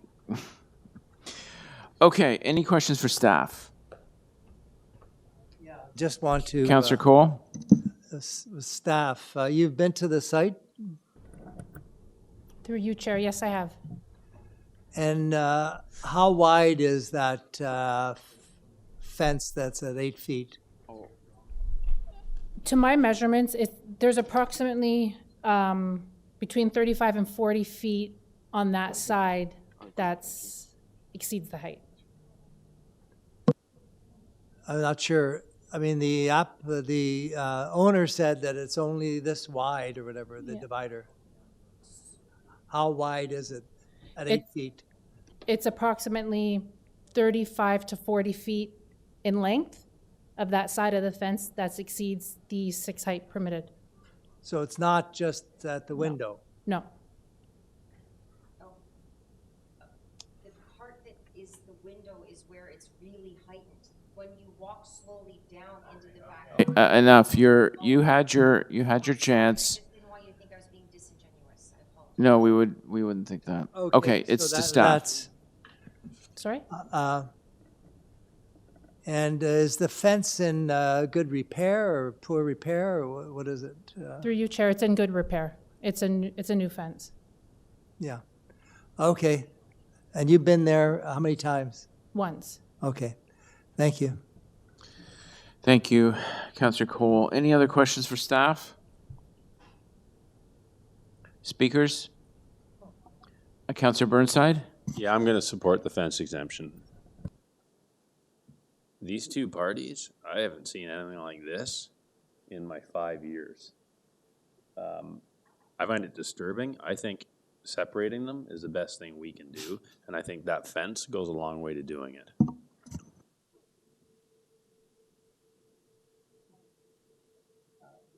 Yes, it is quite disturbing to see this type of hostility between two neighbors, and it really puts us in a bad spot here in trying to basically deal with this neighbor's confrontation over a fence, and bringing council in the middle of this when there's obviously an incredible amount of dislike and whatever is going on there. I don't know. I don't want to be part of it, as Councillor Burnside said. And given the animosity, hostility, I was originally going to basically vote against the fence exemption. But given what is happening here, I think the fence is almost a safety barrier. So reluctantly, I'm going to vote to give them the fence exemption because of the great hostility that exists here, just for protection's sake. Anyways, thank you. Thank you, Councillor Cole. Councillor Cheng?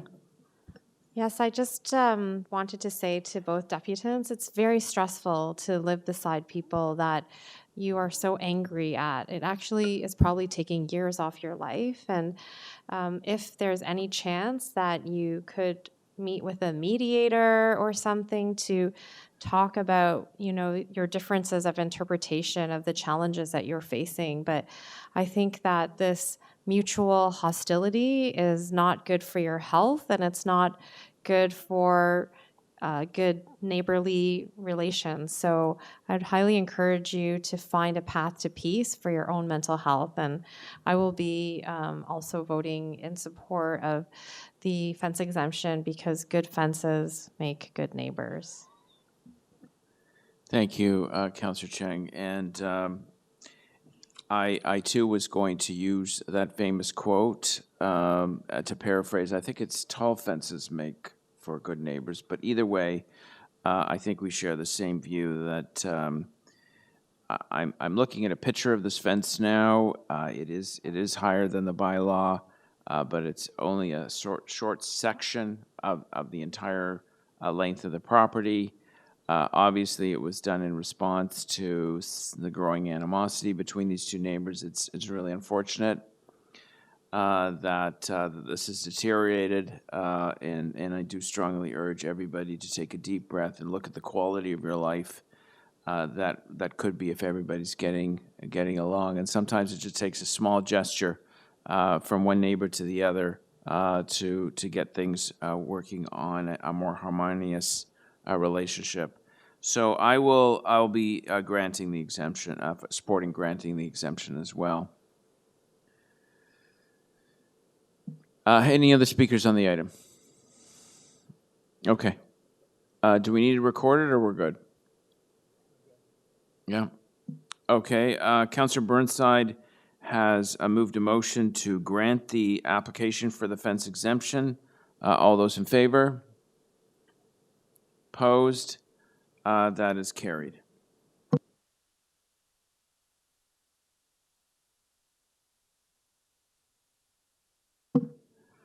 (622) 146 Three Valleys Drive. I do have a deputant to Francis Doyle from Doyle Tree Services Incorporated. This is an application to remove a private tree. Councillor Burnside's ward. We held it down in your absence.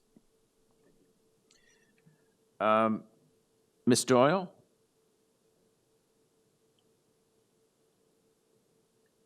Can you hear me now? Yes. Francis, thank you. Thank you. I'm just going to share a quick browser here. Can I have permission to do that?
Oh, can everybody see that?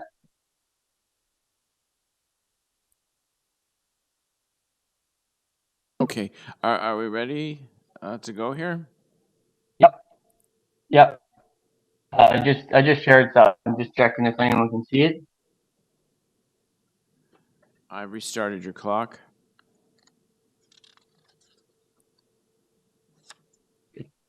Okay. Okay. There you go. Perfect. Opportunity to speak on behalf of Mr. and Mrs. DeBoer, who are at 146 Three Valleys. The original application was submitted on June 15th, 2022 for a 51 DBH Norway spruce. Decision was made on August 2nd by the city inspector. The tree being deemed healthy and maintainable, that a permit would not be granted. I feel as though the tree has since then seen a decline in health, and I'll show you in a couple of pictures here. You can turn to the presentation.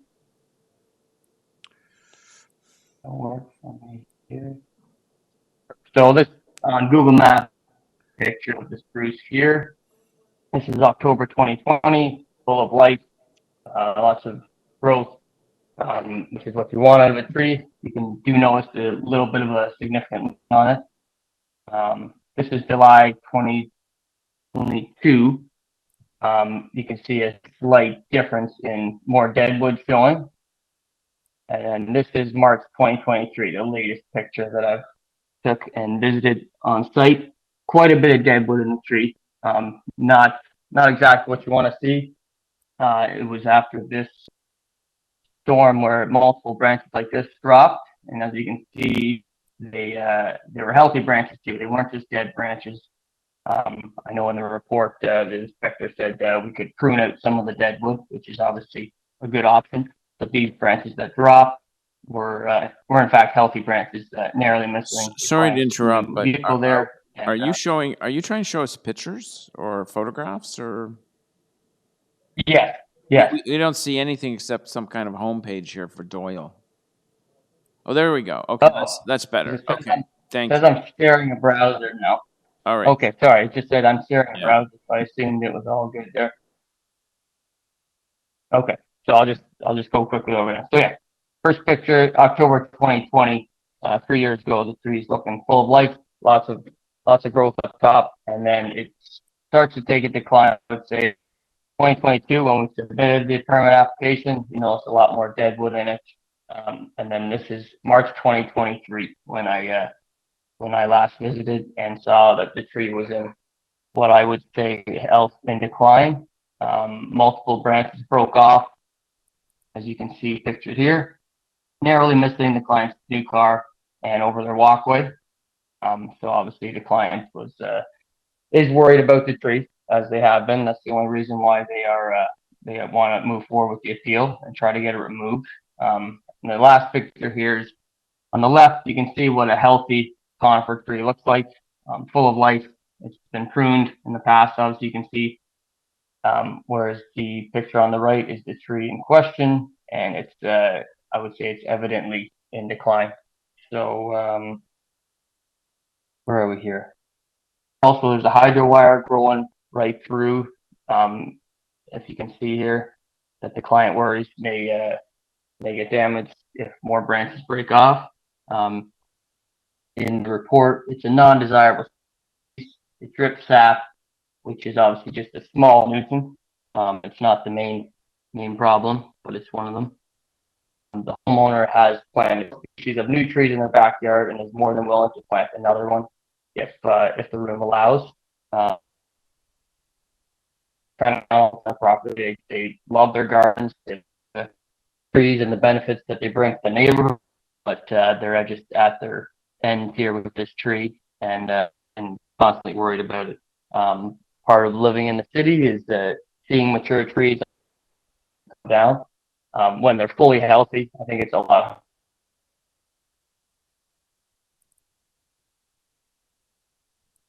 Is in decline, and it probably should later. That's all. Thank you. All right, thank you very much. I have one question. I seem to have lost some of my colleagues here. I'm looking at an image of, I guess it looks like two trees. One on the left side looks like a fairly healthy tree. Are these before and after shots? Yeah. Is the one on the left? No, I apologize. So this is just a comparison of what a healthy conifer tree looks like. Oh, I see. You're okay. So you've taken a random tree and shown us what it should look like, and then you're showing on the right hand side is this shriveled up, sad looking thing that you want removed. Is that your case? Exactly. Okay. That's the case. Yep. All right, Councillor Cheng, you can take over. Hi, I'm just wondering if the tree is in its current state because there hasn't been adequate pruning.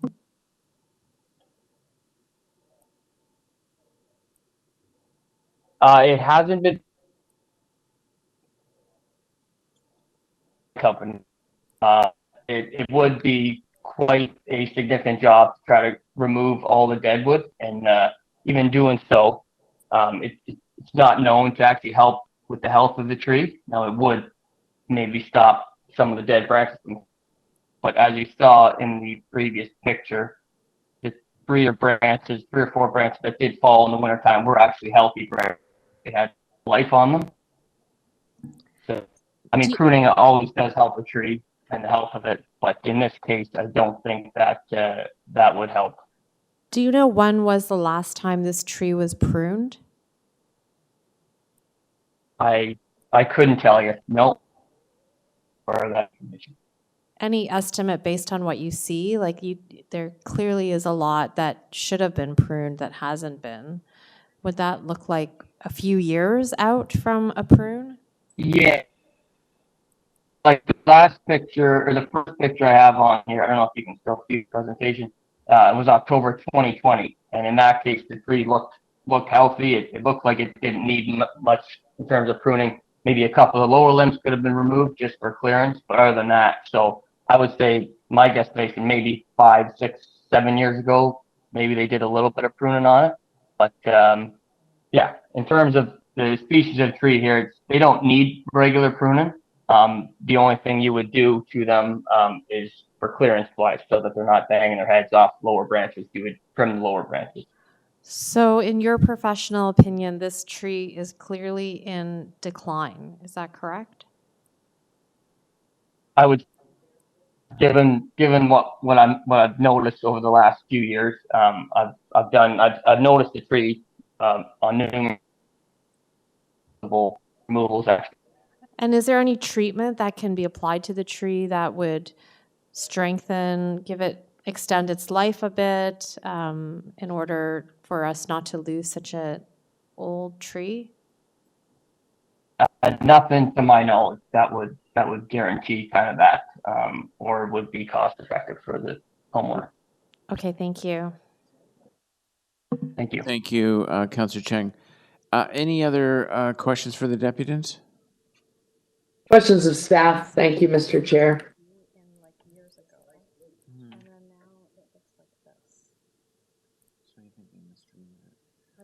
I'm sorry.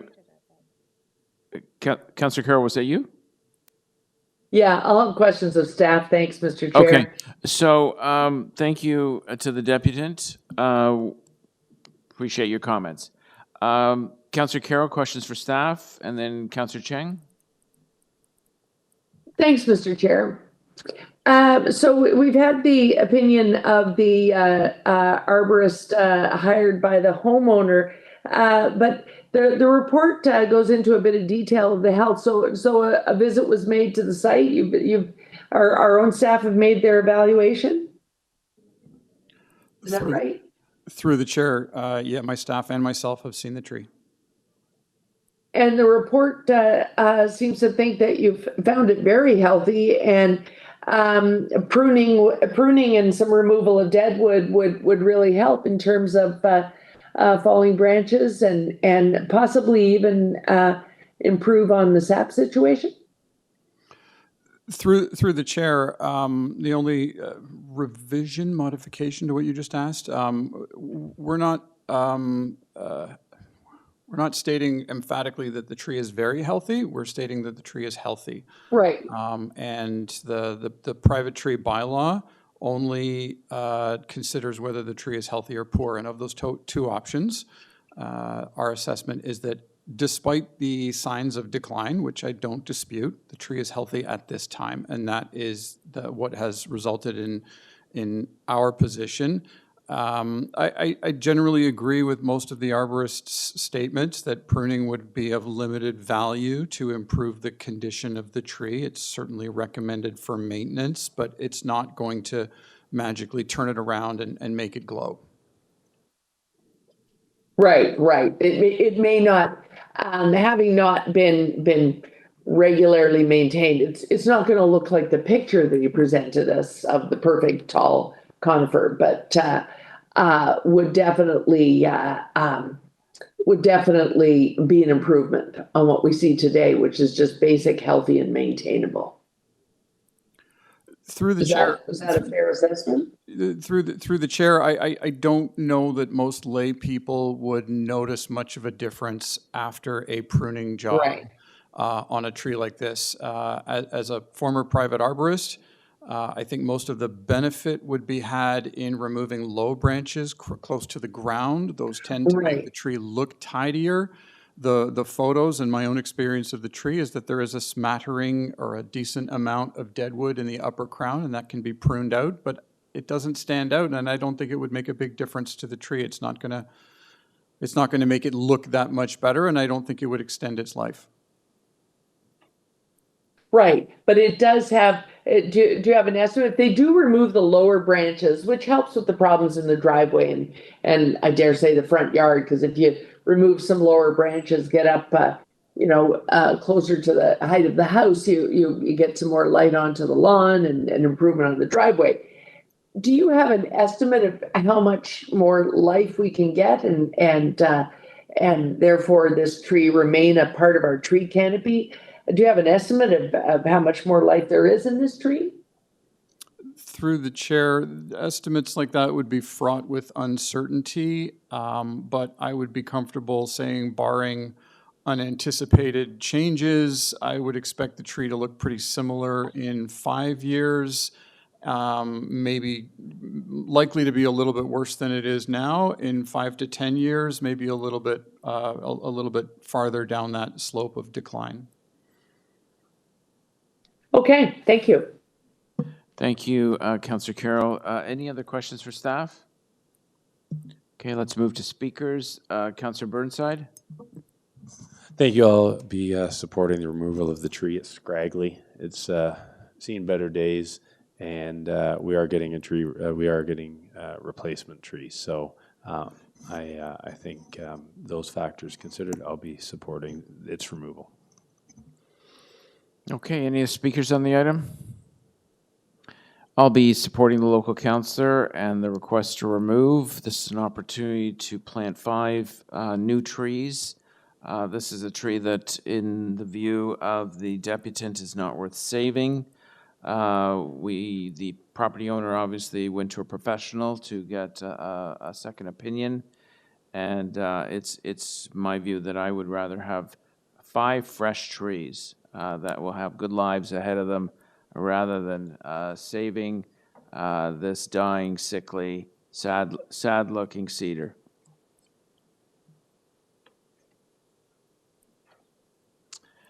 Any other speakers on the item?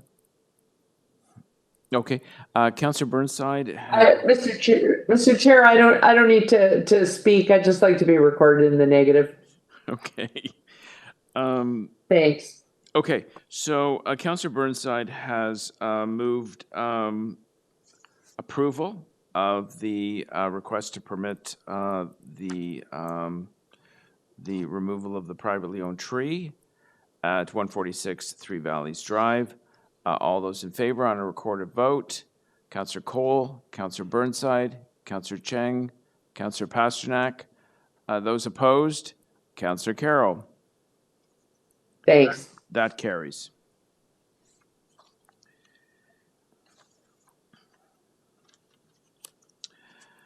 Okay, so Councillor Carroll, you held item 24 down, 94 Courtly Boulevard, inclusion on a heritage register. Now, there was an attempt to defer it earlier. If you're going to hold the item down for debate and a vote, then we want to hear from the deputants. Oh, okay, yeah, because I was going to have questions of staff on the deferral, so I guess that is a debate. So if you want to hear from the deputants. Okay, Maureen Capral.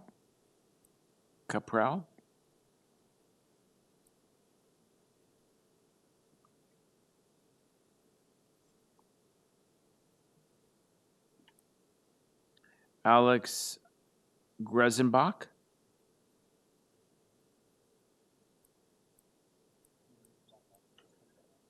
Oh, Maureen?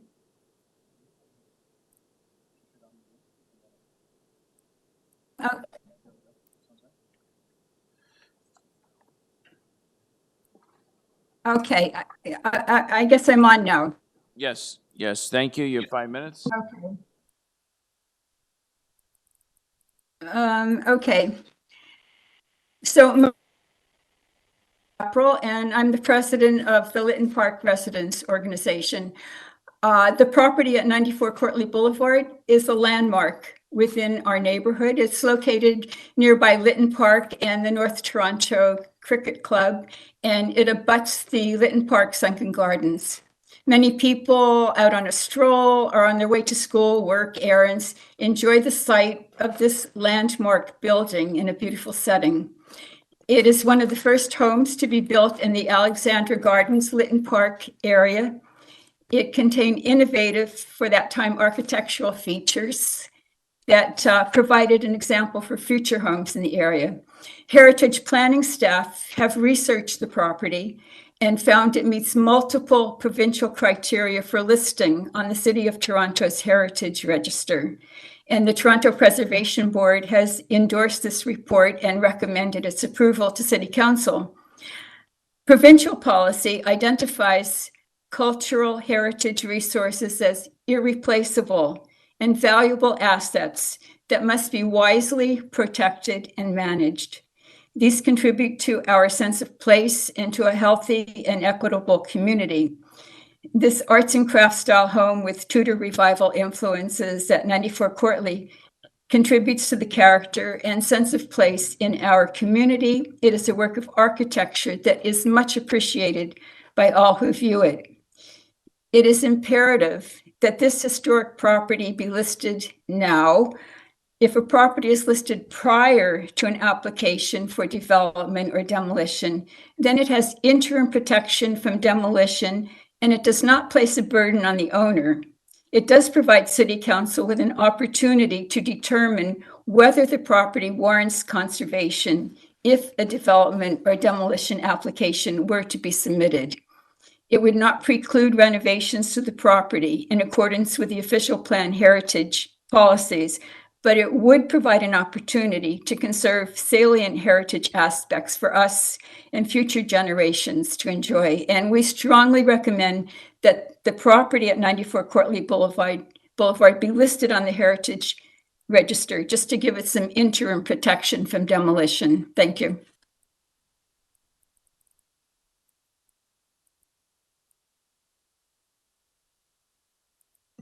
Any questions of the deputant? Thank you, Maureen. I just have one. Okay, Councillor Carroll. I'm just wondering, you might know, being local and being with the Residents Association, I'm just trying to determine whether or not what I'm looking online is current. Is this home currently for sale? Yes, it's currently listed for sale. Thank you. So if there's not protection, an interim protection before an application is submitted, then the city has no recourse. It doesn't preclude the owners from doing things to it. It's just a little bit of protection in the interim. Exactly, and it's regarded more by the OLT if the designation is there before they make application. That's your concern. Yes, with the new provincial legislation to be prior to the application being. Thank you. Thank you.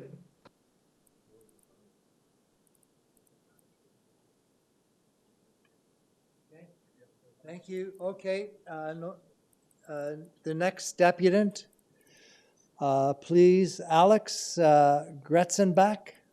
Alex? Okay, Alex is not here. Is he here? I think I'm now unmuted. Can you? Okay, but yeah, we can hear you now, Alex. Go ahead. Okay, well, thank you very much, Councillor Pasternak. And I'm representing the North York Community Preservation Panel, of which I'm the interim chair. And we started the ball rolling on this back on May the 10th when we submitted a nomination for a heritage evaluation. And we were so impressed by this house, we felt it was a danger because it was for sale. We were worried about what would happen if there were no protection. It's possible, of course, that someone would buy it and love it and fix it up, and it would be a happy ending. But there's also the very good chance that someone would buy it and not appreciate its heritage value and look at it as simply a very large lot, which it is. I think it's 1.7 acres back into a small ravine. In any case, on June the 12th, the report came to the Toronto Preservation Board from heritage staff recommending that we list it, and which means put it on the heritage inventory. Now, I just picked up on something a few minutes ago. I think there's a bit of confusion about listing versus designation. This is just a listing, putting it on the heritage register, which allows the city to monitor it. And it's an extremely important step. And I think if we'd had some of this some years ago in Councillor Cole's riding for the Bank of Montreal at Roselawn and Yonge, we wouldn't have had the nasty situation of the Saturday morning sneaking in and demolishing the bank before anything could be done to it. And that's happened in other cases. So, as was said before, the listing doesn't impose any obligations upon the owner in terms of making modifications to the property, changing the color of the roof. Well, it probably never does that anyway. But in any case, It's not onerous, but it does provide a measure of protection. And I'd just like to also say this whole business of heritage preservation, public attitude towards it bothers me, because people seem to appreciate heritage, but there's also this sort of idea that things get torn down and in reality they could be saved. I mean, Councillor Robinson remembers our lovely restoration of 79 Dawlish Avenue 10 years ago, which I'm sure if we hadn't gone the heritage route would have been torn down, but it's a beautiful up-to-date house with an addition out on the back. And ideally, something like this could be done at 94 Courtly or some other creative effort. But I'm afraid that if it doesn't get listed right now, it's very much in danger of having a new owner apply for demolition permit, and that's it. And there'd be nothing to come back to in September. There wouldn't be a house.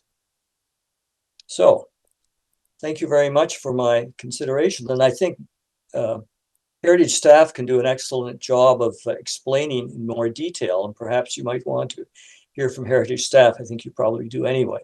So thank you very much, and I hope you support our panel and our Historical Society and Mike Cole himself originally, and the Ratepayers Association in getting this property on the Heritage Register ASAP. Thank you. Okay, thank you, Alex. Any questions of Alex? Okay, thank you. The next deputant is Caroline Fisher. Caroline?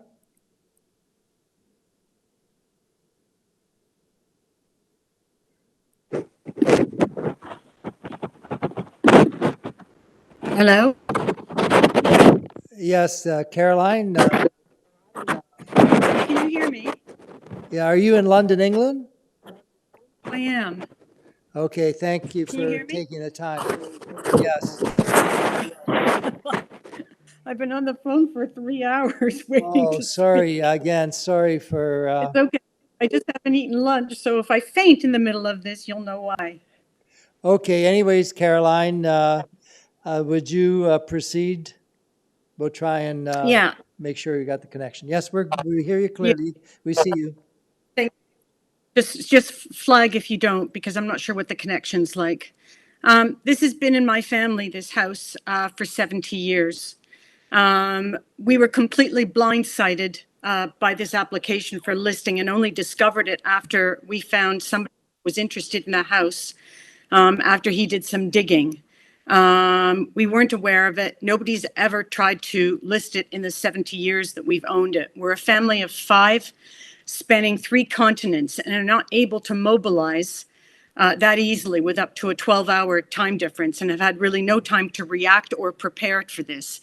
And I don't think it's fair for to push anyone against the wall like this, especially because we lost my mom 2 years ago and we're trying to settle an estate.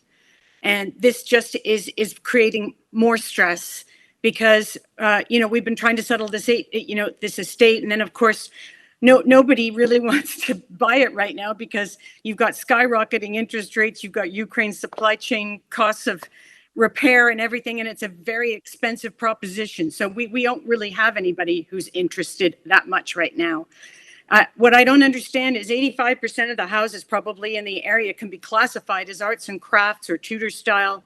And the only difference in this house is simply it's larger. Other than that, it has no cultural value. And I really don't accept the fact that when people go by and wander by and they look at it, other than it's big, it's really not different than many of the other houses that you describe. And the other thing is that the beauty is not in the front of the house, it's in the back of the house, where all the, the land is and the trees are. The house is pretty nondescript from the front. So I'm a little bit confused by that. I don't buy that it's a landmark. I mean, it's not Casa Loma or Massey Hall. It's not an old theater or the Flatiron Building. It's not on anyone's list in the neighborhood. And it's not a must see. Calling this house a landmark is highly subjective. And it's not of any particular value of cultural, heritage of value, certainly not more than any of the other 85% of the houses in the area built in the same fashion. There was no architect, no famous people lived there. It was just a family. The council seems to be able to slow the process, but it's not giving the family the same consideration in terms of time to prepare for something like this. We're not on the we're not in the business of trying to sell this to a developer who's going to build 9 townhouses. We're not saying that. But the thing is that we haven't had any time to prepare on this, where the council seems to have had lots of time. Late notice of the referral list for the listing, late notice of the meeting of the Toronto Preservation Board. We need to be able to prepare for this as well. And we've been given no time, and was an extremely stressful and emotive time because we lost our mother. So all I'm saying is that we need to postpone the listing so that we can actually do our homework and do a fair presentation on this, because we haven't had a chance. You had a guy putting a fence around a pool, spent 8 minutes presenting on his thing, and another 15 minutes challenging it.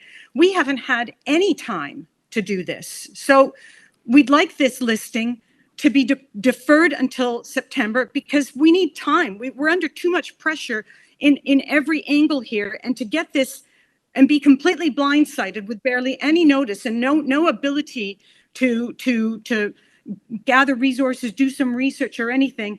It's not a landmark, and it's not heritage. There was a property at 22 Courtly Boulevard, which was demolished, and it was older than our house. It had more character. It was the first farmhouse built in the area, and yet they let that be torn down. So I'm just very disturbed by the fact that we have been given no time to prepare for this. And so all I'm asking on behalf of my family is that we're able to defer to this until September so we can actually prepare properly and not be blindsided. Sorry. Thank you. Thank you very much. Any questions for the deputant? Councillor Cole? Yes, Caroline, again, it's Councillor Cole. I don't know if you're aware that even if it's listed, it still gives you time to object and to get more information. The listing doesn't really stop you from getting more information and basically going through a process of information gathering, because listing is the first stage. Then you have a few months whereby you can get your information, you could meet with the Heritage Board, etc. And then nothing would happen unless it's designated, which would happen after the debate period of a couple of months or so. It puts us, may I speak? Pardon me, Caroline? Can you hear me? Yes, we can. Sorry, can you hear me? It still puts us in a more difficult position, because if we're talking to potential buyers and it's listed, it puts them off right from the start. And that's not to say that they have a motivation to demolish it. It's just that it adds another extra level of uncertainty. And I don't know, but I understand that there's something about 2 years if the council, and again, I'm not an expert in this, that they have to make a decision after listing for two years. Yeah, and if it's not 2 years, that's a new change in the provincial legislation in regards to heritage. I'm going to get staff to try and explain that to you in a minute, okay, about that part of it. But again, I just wanted you to know that you will get some time here, but again, I understand your concern about selling it when it's got this listing designation on it. well, the other thing is that it's been on the market for a year and there has been no movement. So the chances of anything happening over the summer are pretty slim. Yeah, okay, that's... So why not give us the ability to just do our work unencumbered rather than having another thing over our head, over and above everything else that's going on in the world? Yeah, so... And impeding a sale. And again, as I said, you said it's been listed for how long now? Over a year. Yeah. Okay, Caroline, again, thank you for your patience, and I understand the stress your family is going through with the death of your mother. And how many years was the family in the house? It's about 70. 70 years. So who If, was if we wanted to have demolished it ourselves, we could have a long time ago. I'm just saying that the market and the world is a different place. People renovate now, but it's costly. They can't budget, they can't do anything. But the other thing too is that to have this on top of it, rather than maybe handing this to somebody else in December to deal with, it's just adding another pressure for us. My mom passed 2 years ago, and we're trying to deal with the estate. I'm in London. My brother's in Australia. We have to communicate with each other when the time suits. I've been in and out of hospital for every single week for the last 18 months. And this just is another thing to put on us when we just would like to be unencumbered so we can try to figure out what to do. Somebody might buy the property and say, you know what, we're buying it knowing that it might be listed, it might be designated, whatever, but we're again, it's another thing that they're putting on top of this, and we don't need it right now. Yes. Okay. Anyways, Caroline, thank you very much. Those are my questions. Okay. Any other questions for the deputant? No? Okay. Thank you very much for your comments. Questions for staff? Yes. If staff could clarify the new provincial 2-year proviso, a change in legislation with heritage designation, if someone could do that? By the provincial. Yes. Hi, it's Gary Miedema, and I'm a project manager with Heritage Planning, and I'm happy to speak to this file. Through the chair, Councillor, the Bill 23 put a time limit on how long a property can be listed on the Heritage Register. So if this property was listed today, in 2 years from today, if it had not been designated, it would need to be removed from the Heritage Register. So there's a 2-year time limit on listing a property. 5 years following that 2-year time limit, it can be re-added to the register. Right, so there's a 2-year time limit. If it's not designated, it must come off the register, but it could be re-added 5 years later. That's under Bill 23. Yes, there's a lot of things in Bill 23. God help us. And the other thing I was going to ask is, what is your office's position on the heritage designation of this property on Courtly? Do you have a role to play in that? Yeah, so yes, I do. So first of all, just to clarify, because again, this can be confusing and I understand that. So this is a listing. We are recommending listing for this property. And I think you spoke to this earlier, Councillor. Listing simply means that the city must be given 60 days notice of a demolition application so that we can further evaluate the property and determine if it merits designation. And designation, if council approves a recommendation, if the house merits designation, and if council approves, that would require conservation of the house, right? So listing is simply a 60 days notice. And of course, even with a designated property, that doesn't mean it becomes a museum by any stretch, right? There are always opportunities to change a property. Designation is just really an opportunity to manage that change and conserve what's important about the property. So staff are bringing this recommendation. We've reviewed the, to your question, we've reviewed this property and we have determined that it has design value and also contextual value.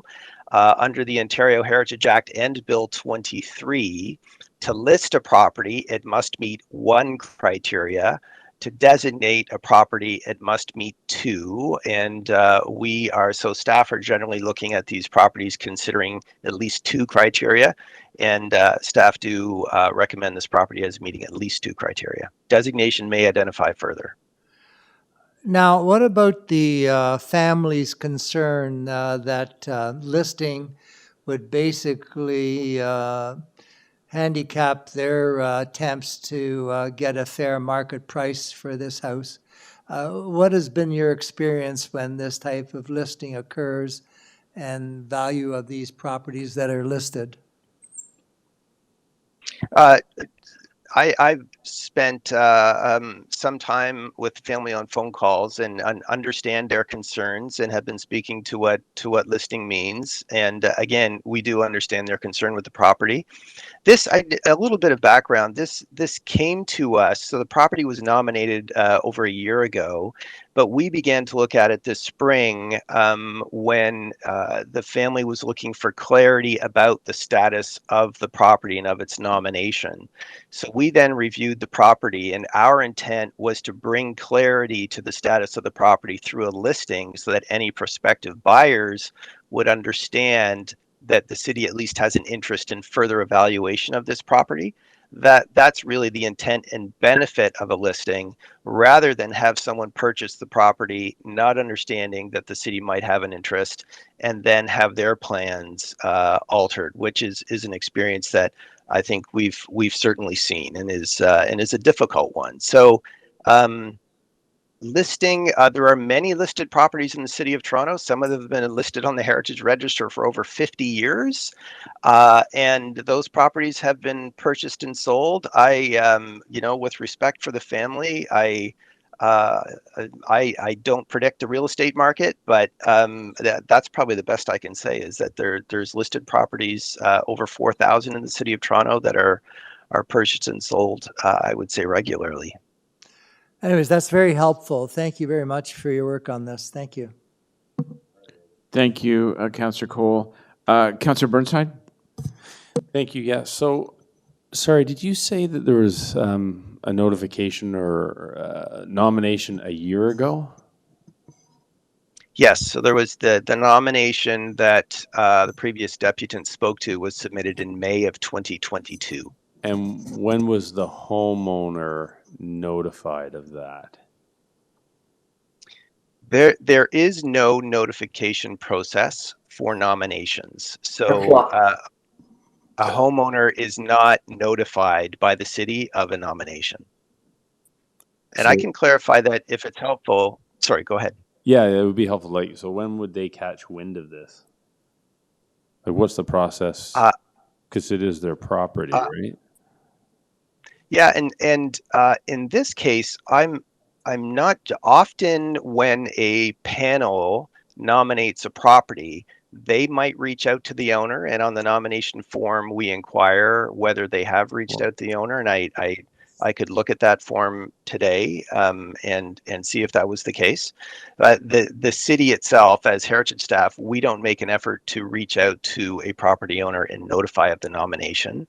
A nomination is simply a request for Heritage staff to evaluate a property to determine if it merits inclusion on the register. And nominations are we have many nominations, and nominations are prioritized by us based on any urgency related to the property. And it was the inquiry of the family that actually led us to prioritize viewing this nomination so we could give them clarity on the status of the property. But bottom line is, okay, thank you, that was very helpful. But bottom line is, if it's listed, was it listed? Right. It just means that they don't get, they can't, there's a 60-day hold on a demolition permit. Is that the basics? Right? That's correct. Yeah, okay, thank you.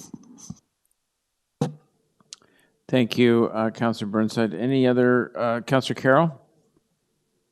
Yes, so we've grappled with this notice situation before. It feels like a flaw in the policy, but I had someone explain to me afterwards that your process in terms of heritage evaluation staff is designed so that once the listing is in place, the notification kicks in automatically. If you walked up to the counter and wanted to demolish or alter, that's the notification process for you. Is there no, I don't know if you can speak to their guidelines. Is there no requirement that the preservation committee would notify the owner of an address that is being considered by them? So yeah, so I'll attempt to clarify. I think there's confusion between the nomination process and the actual listing process. So when a member of the public nominates a property, that Right. nomination is not made public in any way. Staff receive it and it sits on a list of nominations and is considered if when time becomes available. The actual listing okay. process is the process where an owner is notified that the property is being recommended for listing. And that notification happened for the owners of 94 Court Lee prior to TPB, to the Toronto Preservation Board, I'm sorry. So when the agenda went live for the Toronto Preservation Board meeting, we reached out to the owners, and that was June 6th. And then they were also notified of this North York Community Council meeting and alerted that they could represent themselves at both meetings, which they've done. So certainly for listing, the owner has been notified of this process, and they've had 2 opportunities to speak to date. Okay, and just to be crystal clear, this is a repeat in a way. If we adopt the instruction today to list this property, you're not automatically going to start studying it for designation. That would depend on work resources and someone walking up to it. Say somebody buys this property that is listed. It's only after they come to the counter and say, I want to alter it, demolish it, or whatever. That's where you say, we're going to launch a designation study and we need 60 days. You're not going to tomorrow start studying this for designation. That's correct. So Okay. prior to Bill 23, we would have simply waited, to your point, until a demolition permit came in. And in some circumstances, an owner may come forward and say, we'd like to participate in the Toronto Heritage Grant Program in order to fix up our house. Yeah. So they may request designation for that reason. Under Bill 23, we would now have 2 years to consider whether this property should be designated. We're undergoing a process right now to prioritize properties for designation in that period. And this property may or may not be one of them if it is listed, but certainly you're correct. It is not in any way on a work plan for designation within the near future. It's simply being listed.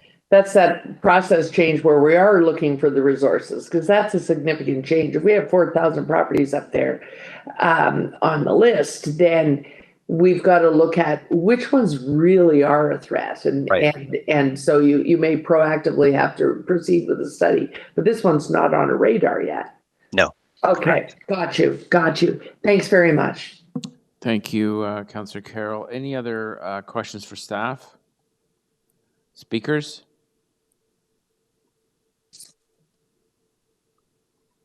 Councillor Carroll?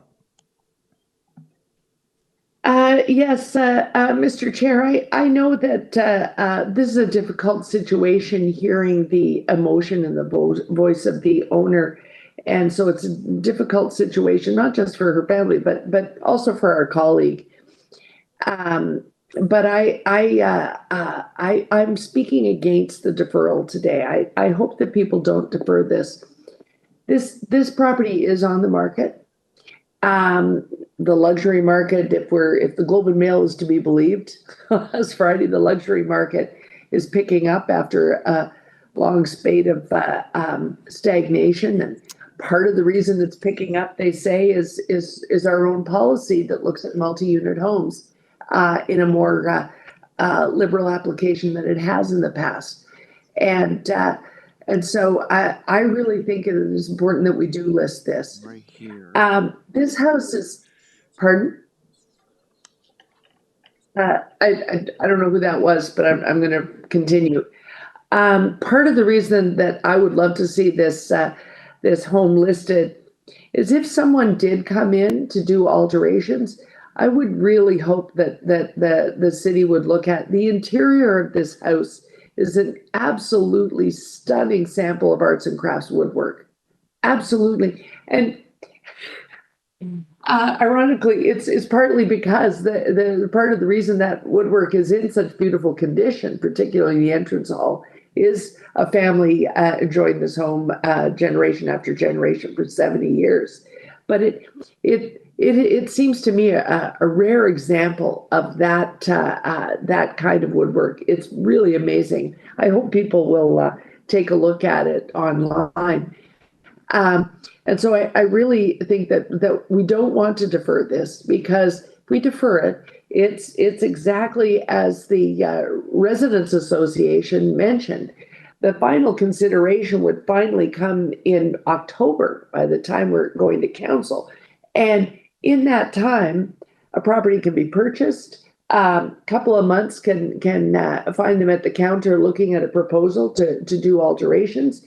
And we have said, because we need housing, we want those types of applications where we're increasing the ability for more families to enjoy a neighborhood. We've asked that those be considered with all due haste. And so something that we do want to have due consideration is up against our own pressures. And so I really think that to defer is really high risk. What is low risk is listing it, because it doesn't preclude selling, and it doesn't preclude hiring an architect to look at alterations. It just means we're going to need to be a part of that consideration. And so I hope the homeowner will come to understand that we're not trying to cause her undue stress. We just want a good result here. Thank you. Those are my comments. Thank you, Councillor Carroll. Anyone else to speak on the item? Councillor Robinson, is that a yes? Yes, please. Oh, Yeah, yeah. I'll be very brief, Mr. Speaker, because Councillor Carroll covered it very well. I'm voting also against the deferral. I've had this happen multiple times in my ward. And so I think this is a good, quite a fair process, because it is just to identify demolition. And then I just have examples, as Alex talked about, such a good outcome in a Young Lawrence area with a beautiful house that we all admire now, built by 4C Page. And we fought that all the way to the OMB and won, and the OMB member agreed. So there's really good outcomes here. This house now that 4C Page built is spectacular and was preserved. So, and then we have a bad outcome recently in the last couple of years in Hogs Hollow, where we lost the house, and it just was devastating to the neighborhood. And so I just think this is the process, and it's a good safety net for all that are involved. And so I will also be voting against the deferral, because we wouldn't want to see a gem like this disappear. Okay, thank you. Councillor Robinson, anyone else to speak on the item? Oh, yes. So I just need a motion to extend to finish. It's 12:27. Moved by Councillor Cole. All those in favor? Opposed? That is carried. Okay. Final speaker, Councillor Cole? Yeah, we've had some difficult decisions today. Nothing is easy, to say the least. And I live in an arts and craft home myself. It's not the same lot as this, but I'm now next door. I've got an Airbnb, 4 stories, and to the south of me, I got another 4-plex. I'm about the only small house left on my street. I don't know where people get all this money, but they just bulldoze and build and build. Anyways, this is a very difficult situation here, because I really feel for the family. You know, this family's lived in this house for over 70 years, and they've maintained and protected the incredible interior design features of this house, which are really spectacular, and they deserve credit for that, that's for sure. In some other cases, you see these beautiful homes that are butchered and modernized, supposedly, whatever that is, modernization. But so they have not. They've invested in maintaining this home. They've kept it beautifully. The mother has, and you can see why the 5 siblings are so torn by this, because all of a sudden, with the death of their mother, and now with the estate, they're trying to settle this estate, and at the same time, they're finding challenges in the sale of this property, because it is a unique piece of property. It's a beautiful pie-shaped lot back of a ravine, and so it is not a house for everybody. But I can see where they want more time, and I think this is what they want. And again, this is in an era where people are basically bulldozing everything. I don't know where the money's coming from, but they're buying $2, $3, $4, $5 million homes in my ward, bulldozing them and building these box homes, with 4 bathrooms and incredible architectural features. Then I find out how many people are living in this new home. Well, it's 2. But anyways, there's money for bulldozing. I can't believe where this money's coming from. They're just, there's no limit to what they'll bulldoze. So in this case here, again, the family is really traumatized by this potential listing.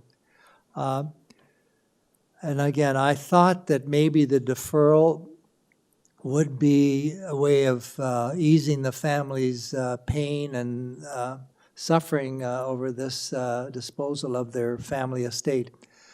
But I just want to say that to the family that even with the listing, you still have time to get more information, to basically build your case as you've tried to do so in this very stressful time. And you can continue to get other examples of homes you referred to, even one on Courtly that was demolished. But whether you defer it or whether you basically, we vote for listing, you're still going to have potential buyers aware of the fact that this house of yours will be possibly listed or designated in the future. So even by us deferring it, I'm sure people making this kind of investment and the real estate professionals will know that this house is potentially going to go through this designation. And as the other councillors have mentioned, we have had a great deal of difficulty protecting some of our heritage homes in the city of Toronto, especially in this part of the city. So that's why we fought to do this protection as much as possible. So reluctantly, in a way, I mean, it's reluctance, but on the other hand, I do want to protect this incredible property. So I'm going to vote for listing, understanding that we are playing with a family's future financial situation here, and I don't take that lightly one bit, because it's easy for me as a councillor or for neighbors to say, well, this house should be listed, heritage preservation, but we're talking about people's life savings. We're talking about a family that's lived here for 70 years and done their due diligence in protecting the beautiful architecture here. So again, with reluctance, I'm going to vote for listing. Mr. Chair, with that, Mr. Chair, the councillor didn't mention it, but on a point of order, would that not mean that the councillor should withdraw his deferral motion? Yeah, so that's appears to what he has done. Do you want to clarify, Councillor? Yeah, Cole? I'm withdrawing my deferral motion. All right. Councillor Carroll? Got it? Great, that's great. I just wanted to make sure we weren't having an awkward vote. Thank you. Okay. Are there any other speakers on the item? Okay. Councillor Cole has moved including the property at 94 Courtly Boulevard on the Heritage Register. All those in favor? Opposed? That is carried.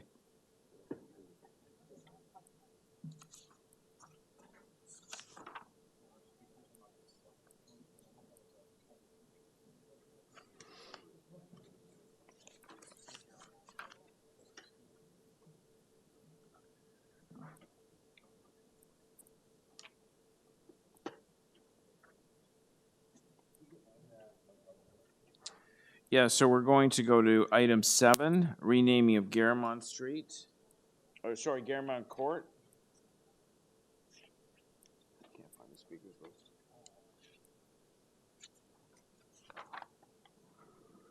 list. Chris Hope? Oh, there we go. Well, thank you for your patience. Thank you for joining us. You have 5 minutes. Thank you, Chair and members of Council. My name is Chris Hope. I'm the voluntary president of the Japanese Canadian Cultural Center, and I think you'll all be relieved to know that my comments today, the theme for my comments today are friendship and gratitude. I'd like to begin by thanking Don Valley East Councillor John Burnside and former Don Valley East Councillor Denzelman and Wong for their support for the proposal to rename Garamond Court to Sakura Way. I'd also like to express gratitude to city support staff that have worked with both councillors to move the proposal forward. As a result of their hard work, the proposal coincides with the occasion of the 60th anniversary of the JCCC, a particularly important anniversary that symbolizes rebirth in Japanese culture. Many of you may be familiar with the origin of the current name of the street that the JCCC is located on, Garamond Court.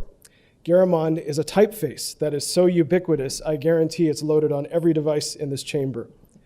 Garamond Court used to be a printer's alley of sorts. It was the address of the 2 largest printing plants in the GTA, R.L. Crane at 10 Garamond Court and CCH Canada at 6 Garamond Court. All that remains of the printing businesses in the area is the typeface reference in the street name. R.L. Crane closed its doors in the early 1990s, and the former CCH Canada plant has been the vibrant home of the JCCC for over 20 years.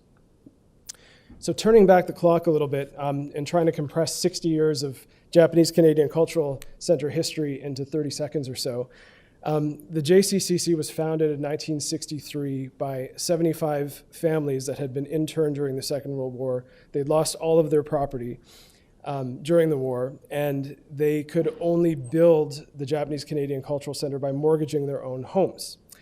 And the environment in Toronto was so hostile at the time, post-war. There was a lot of anti-Asian racism, particularly against the Japanese Canadians. So they wanted to open the cultural center with the motto, friendship through culture, to welcome in all Canadians, to essentially break bread, share cultural experiences, and show that they were not the menace that society was still at that time making them out to be. So fast forward 60 years, and the cultural center continues with the motto, friendship through culture. And so the cultural center has now evolved and continues as a gathering point for Japanese Canadians and the wider community of those Canadians of non-Japanese ancestry who have an interest in Japanese culture broadly. It's also recognized internationally as one of the world's largest and most vibrant cultural institutions of its kind in the world. Now, onto the street name. The blossoming of cherry trees, sakura in Japanese, is a defining element in Japanese culture, life, and art. The most famous haiku poem by 18th century poet Kobayashi Isa elegantly states, "In the cherry blossom's shade, there is no such thing as a stranger." The Japanese Canadian Cultural Center currently has 120 sakura trees on its property, and with the planting that is currently underway, it will quickly surpass High Park as having the most cherry trees of any property in Toronto. With the support of its neighbors, the JCCC also looks forward to continuing conversations with the City of Toronto to coordinate the planting of additional sakura trees on city boulevards in the immediate area in the coming years. Our hope is that the Sakura Way corridor will become the East End destination for Torontonians seeking to experience the beauty of the sakura in spring. On behalf of the board of the Japanese Canadian Cultural Center, I thank members of the North York Community Council for your consideration today, and the JCCC looks forward to continuing to build friendship through culture for another generation in partnership with the City of Toronto. Thank you. Thank you very much. Any questions for the deputant? No? Thank you very much. I would add that I've been a visitor to the Japanese Canadian Cultural Center on several occasions for different events, and it is an absolutely wonderful facility. Questions of staff? No? Speakers? Yeah, Mr. Chairman, I just wanted to thank the deputant and those, was it 100 original families or 70? 75. Yeah, really, they should be, streets throughout the city should be named after those 75 families for what they did. More than this one street. I mean, that contribution made by Japanese Canadians, considering the incredible way they were treated, internment.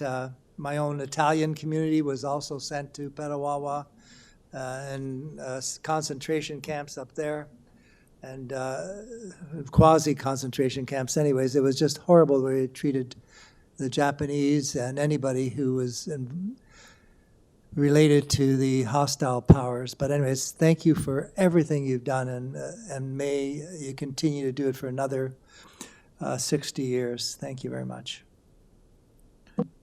Thank you, Councillor Cole. Councillor Burnside? Very brief. Thank you very much for that. Thank you for staying and waiting. I hope you enjoyed the show today. Thank you for your kind words, and thank you for giving us something to vote on that is positive.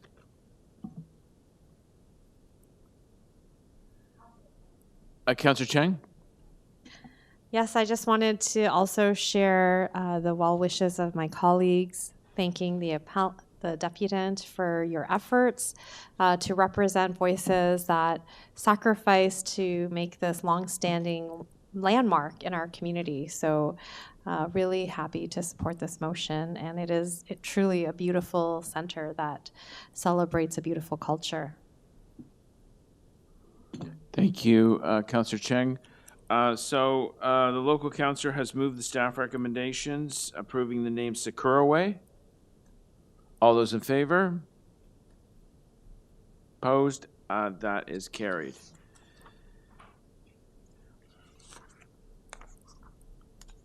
Just a couple of items left. Item 31, Hillmont Avenue, Shermont Avenue, always stop control. Just briefly. Just a sec, Councillor Okay. Cole. So I don't have any deputants on the item. Any questions for staff? Councillor Cole to speak. Yeah, this is just expediting this four-way stop. We've got hundreds of children living in that vicinity, going to shul, going to school. Anyways, they really need this badly. But again, it meets the warrants. We're just trying to expedite this here. Okay, thank you, Councillor Cole. Anyone else to speak on the item? Okay, all those in favor? Opposed? That is carried.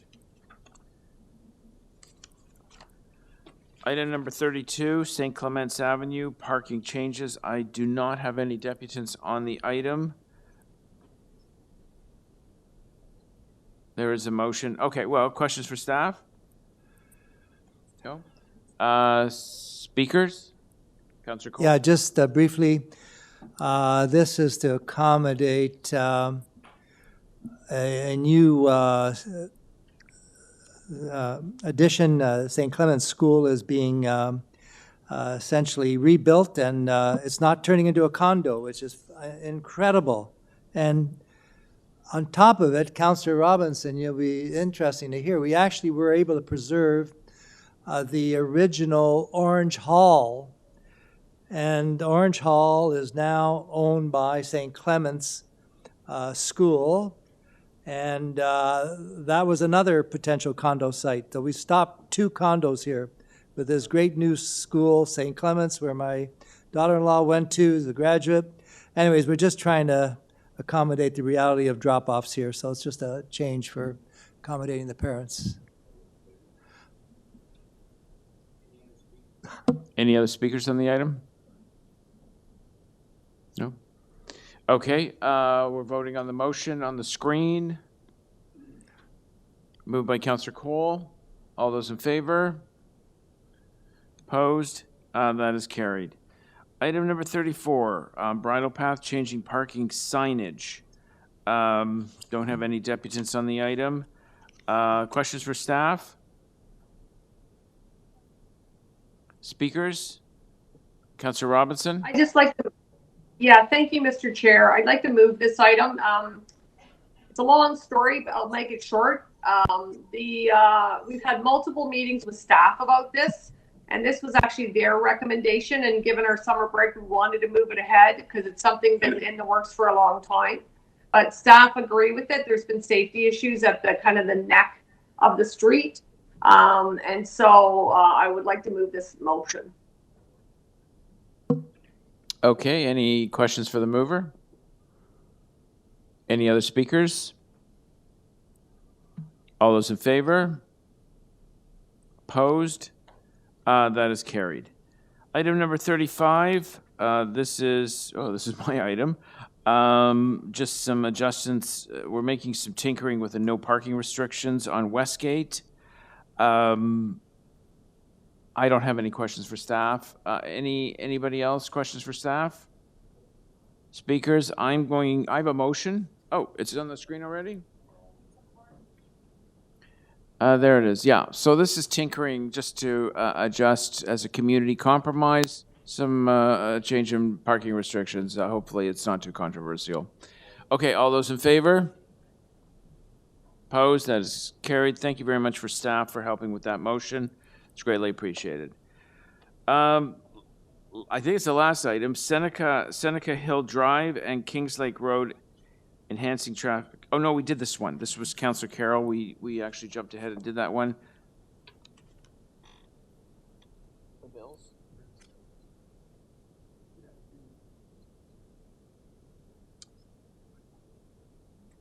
Okay, I'm sorry. I thought we had done 36 earlier before Councillor Carroll left. So on 36, it is Seneca Hill Drive and Kings Lake Road enhancing traffic safety. And the recommendation is North York Community Council direct transportation service to install an all-way stop sign at Seneca Hill Drive and Kings Lake Road.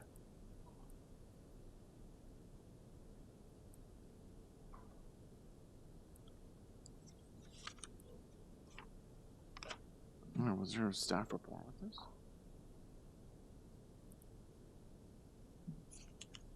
I just have a quick question for staff. Was there a study or a staff report with this for the all-way control? Through the chair, yes, there was. And it met the warrants? No, it did not.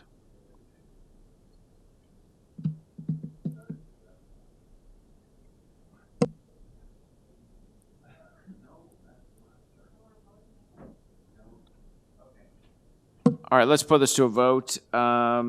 There's a proposal here, a recommendation for an all-way stop control sign at Seneca Hill Drive and Kings Lake Road. It did not meet the warrants. The local council would like it implemented anyway. All those in favor? I'd like to vote against it. If it hasn't meet the, I'd like to vote against it if it didn't meet the warrants. Not unanimous. Recorded Okay, recorded vote. All those in favor? Councillor Cole, Councillor Cheng, Councillor Burnside, and against? Councillor Robinson and Councillor Pasternak. We just have to do the bills. Let's keep quorum for 2 more minutes.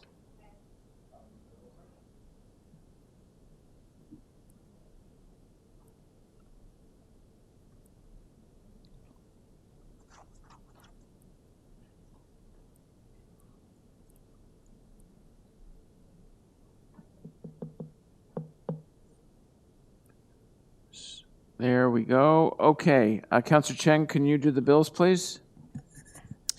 That bill's 574 to 580, 597, and 602 to 607, prepared for the June 20th, 2023 meeting 6 of the North York Community Council, be declared as bylaws and passed subject to section 2226.9 of the City of Toronto Act 2006. Thank you, Councillor Cheng. All those in favor? Opposed? That is carried. One more. Councillor Cole, would you like to do the confirmatory bills? Certainly. That confirmatory bills to confirm the legislative proceedings of North York Community Council acting under delegated authority at a meeting 6 on June 20th, 2023 be declared as bylaws and passed subject to section 226.9 of the City of Toronto Act 2006. I so move. All those in favor? Opposed? That is carried. Well, thank you very much. That concludes our business for today. Thank you very much, councillors, clerk staff, IT, city staff from various divisions, and of course, members of the public who deputed and watched today. Have a great day, everyone.